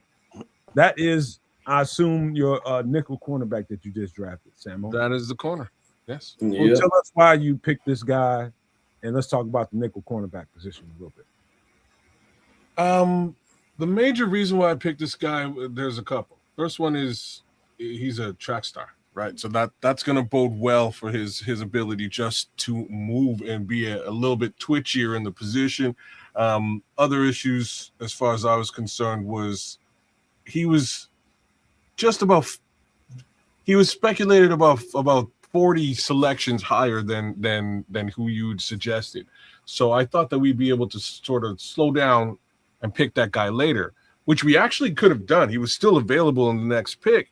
But instead we went with, I believe, not Le'Veon Moss. We went with Kyle Lewis, who it was either we upgraded the cornerback position again at that point, or we upgraded linebacker. But this is a highly touted corner for all intents and purposes. Super fast, and not short with the speed. He's actually pretty tall. So those are sort of the ways around that I was looking at. What? This your draft pick? This was my draft pick. That was his pick. I let him. We talked about it. I told him to pick the guy that he liked the best, and this is the guy he chose. And I'm not mad at it. I like the speed. Trying to get. I like the speed. I like the speed. You seen Ian? We saw how it worked, man. Ian has to get his picks too, man. I'm bullshit. That's the reward. That's all right. Watch this kid come out and just be the shit too. You know what I mean? Yeah, I'm just saying. But he actually looked like a pretty high caliber and highly touted corner for what it was worth, and that's why I selected him. Best man available. Yeah, coming out of the SEC, man, you can't beat that. So I'll say this, man. I'll talk about the corner position, particularly the nickel cornerback position. I do think we're okay, better than okay at boundary corner, given the fact that even if we don't sign Nahshon Wright, which we didn't in Samo's offseason, I still think we're fine because Tyreek Stevenson is there, and I think he's better than capable. You know, I think that kind of got overshadowed this year because Nahshon Wright was performing so well, and I don't blame the coaches for not taking him out of position when you got a hot hand. I think that's the kind of mindset that Dennis Allen was operating with, was going with the hot hand, the guy that was playing the best. Don't mess with that, because really that's a rule of thumb. If it ain't broke, don't mess around with it. Don't fix it, right? Yep. So I believe that's what was going on with that. And did Tyreek Stevenson probably feel some kind of way about it? Yeah. After Jalen came back, for sure. And I don't blame him for feeling that way, because he worked his butt off since he's been here. Yes, there's been the boneheadedness and maybe some behavioral stuff on the field during the game, but I'll take that. I think Tyreek Stevenson has tremendous upside. He's just getting into this new defense just like everybody else is, and he needs some grace. I'm saying that to say this. I watched the games close enough to know that I did not expect that the cornerback position would be the weak link on this team, but it definitely revealed itself to be a weak link on this team, and we had to do something at the last minute to get C.J. Gardner-Johnson to fill in that void. I thought we were really good having Jalen Jones come back here. I thought we were really good having Josh Blackwell coming back here, but neither one of those guys seen any significant time at nickel cornerback, which is why that said to me that they're seeing something in practice that we don't know about. And everybody on the outside, like me, all you guys are like, why don't you play Josh Blackwell? Why don't you play Jalen Jones? They perform well. Maybe they're better zone corners than man corners. Maybe they're better in coverage than they are at defending the run. And you need to be both in this defense. Both things could be true. One or the other could be true. But I knew this. It became obvious to me that the nickel cornerback position was a need. And I'm glad you addressed it here. Yep, absolutely was. We want to have that backup. Kyler was dealing with injuries for the most part for the entire season. Let's just call it what it was. The entire season we were without. And I didn't trust Nick McLeod. We seen him get burned a lot this year. We didn't get to see Jalen Jones. We didn't get to see Blackwell Jalen Johnson struggled as well. So, and just with the cornerback position, let's not forget we got Zai Frazier too. That's another guy who was, he was targeted. He was a target of our DB coach. So I'm looking for him to come in and have the same, maybe just some of the success, or maybe the same success that we saw from Wright, Nashawn Wright. They got the same size and body build, so it's quite possible that dude could come in and be just as good, man. So, hey, let's just I trust the coaching in that room to develop the talent and make these guys stand out. I love like Terrell Smith, who was at Leo Factor. Terrell Smith had a torn patella tendon in his left knee. Does that worry me? Yes. I don't know that we can really count Terrell Smith in as a factor in here. But thank God they drafted Zay Frazier to come in there and kind of fill in a void there, because we didn't know that void was going to be there, but we were all talking about what are they going to do with all these goddamn cornerbacks. Yep. But guess what? He's going to have a role to play next year. Well, we're going to see. Like I don't understand the love for Zay Frazier. We didn't see him do anything this season at all. So I think it's going to be I'm just saying. I just saw the traits. Cool. Yeah, if you're scouting the man and you saw what he brings to the table, cool. I've seen Terrell play, and he brings a lot to the table as well. I was really hoping for him to get reps this season, and he didn't because of the patella situation. So, end of the day, coming into this season, I don't think any one of us would have thought that the cornerback position might be a shortcoming. You know what I mean? Like, I don't think anybody would have said that, and it did eventually become that, strictly due to injury alone.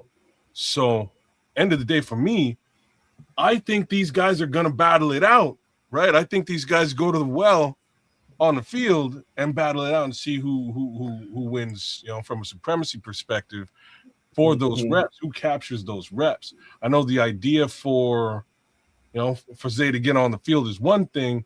We're forgetting that if I'm correct, I think Terrell not a third-round pick. Like, I don't think he's a buster. You know what I mean? I think as long as he can hold it up. Fourth or fifth. Maybe even a fifth-round pick. But I think give the guy the opportunity. Let these kids battle it out. Is Terrell Smith a man corner, or is he a zone corner? Well, we're gonna. I'll tell you what. You can probably play both. I'll tell you what. We'll carry this conversation into some extra sauce on Wednesday. You know why? Because we do tomorrow, and we got to get ready to close this thing out.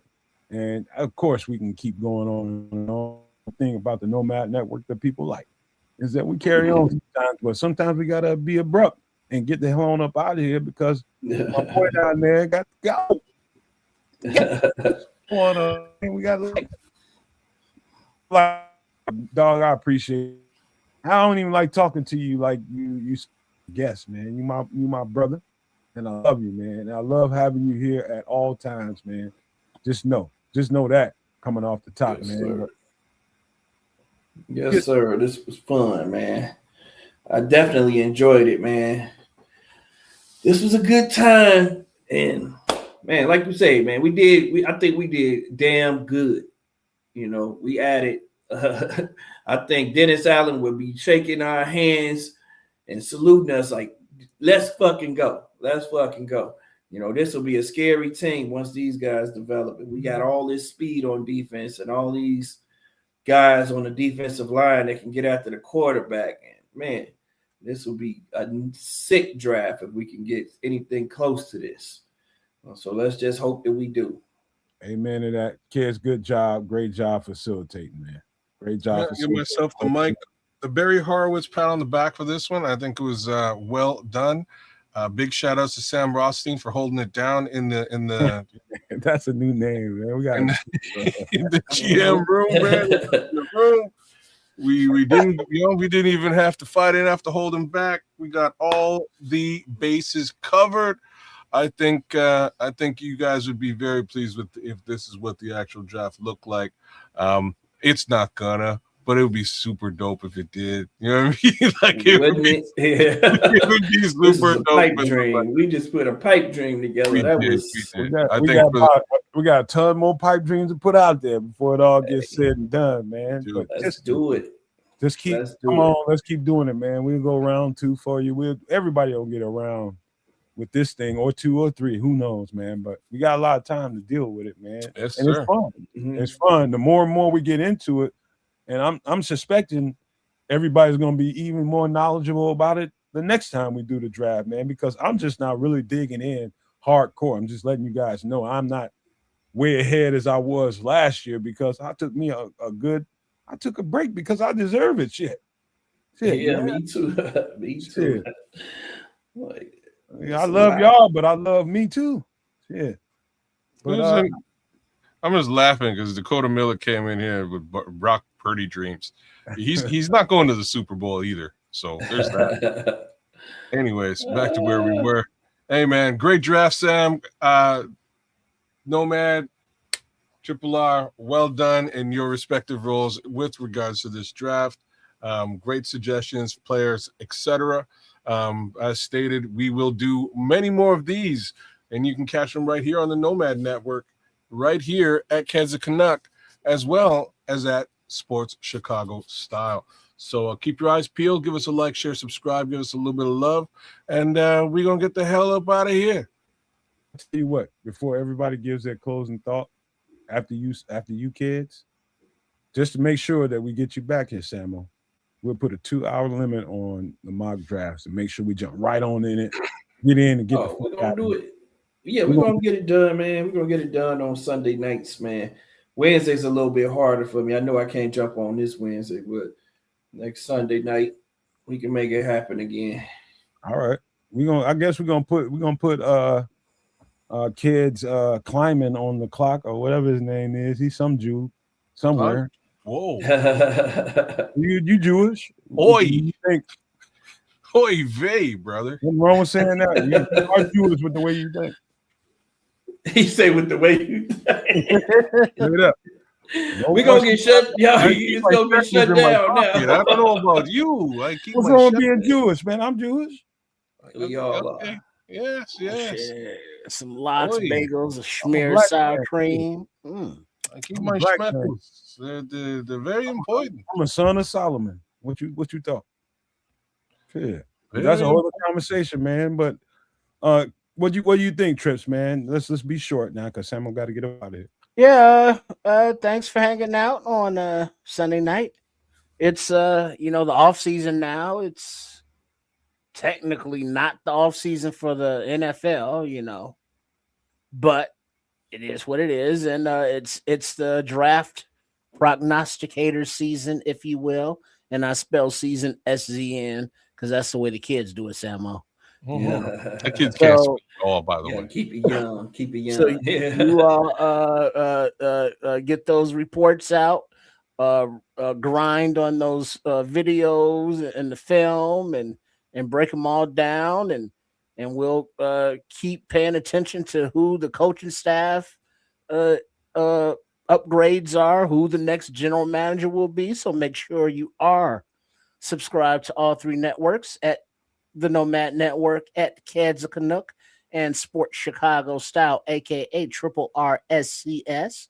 And also be on the lookout. I'm gonna be hooking up with the fellas, Chef Trips, Coach Tripping, and Trip, and we're gonna have our season-ending grades, separate videos for offense and defense, I would think. So be on the lookout for those. Quick question, Trip. And all the other fantastic content. Hey, quick question, Trip. You gonna have them big girls there? Come on now, we can't put that on camera no more. Not for this channel, because things be getting out of hand, and YouTube algorithms be tripping. No, your ass be getting out of hand. How about That's a behind the paywall only, if you will, kind of content. With the sauce, that extra sauce. Smack it up, flip it, rub it down. Oh no! Let me be totally transparent with you all. I hope by Wednesday. And I know I'm pretty sure we will. I was hoping by this week we'd have a chance to break some news that we've been talking about for months and months and months. But I could not because I had to dig into this draft because I haven't put the work in like I normally do. I had to get caught up. I'm behind a little bit. So I had to, instead of doing that and putting my energy into that, I couldn't give it all my energy. I had to get ready for Samo's draft, man. So he can have somebody to bounce some thoughts and shit back and forth on, players back and forth on. I was trying my best to get ready for this. I was crashing for it. But we'll be better moving forward, and everybody will. And I thank everybody for being here, man. Thank you, Samo. Thank you, Kez, for facilitating. Thank you, Trips, for being the narrator for all this stuff, man. And I appreciate everybody so much, man. Keep supporting the Nomad Network. Keep supporting Sports Chicago Style, and definitely keep supporting Kids Canuck and his channel, man. We're gonna keep doing what we do, man. And I appreciate you guys so much, but I gotta leave you guys with these famous words: love, peace, and hair grease, y'all.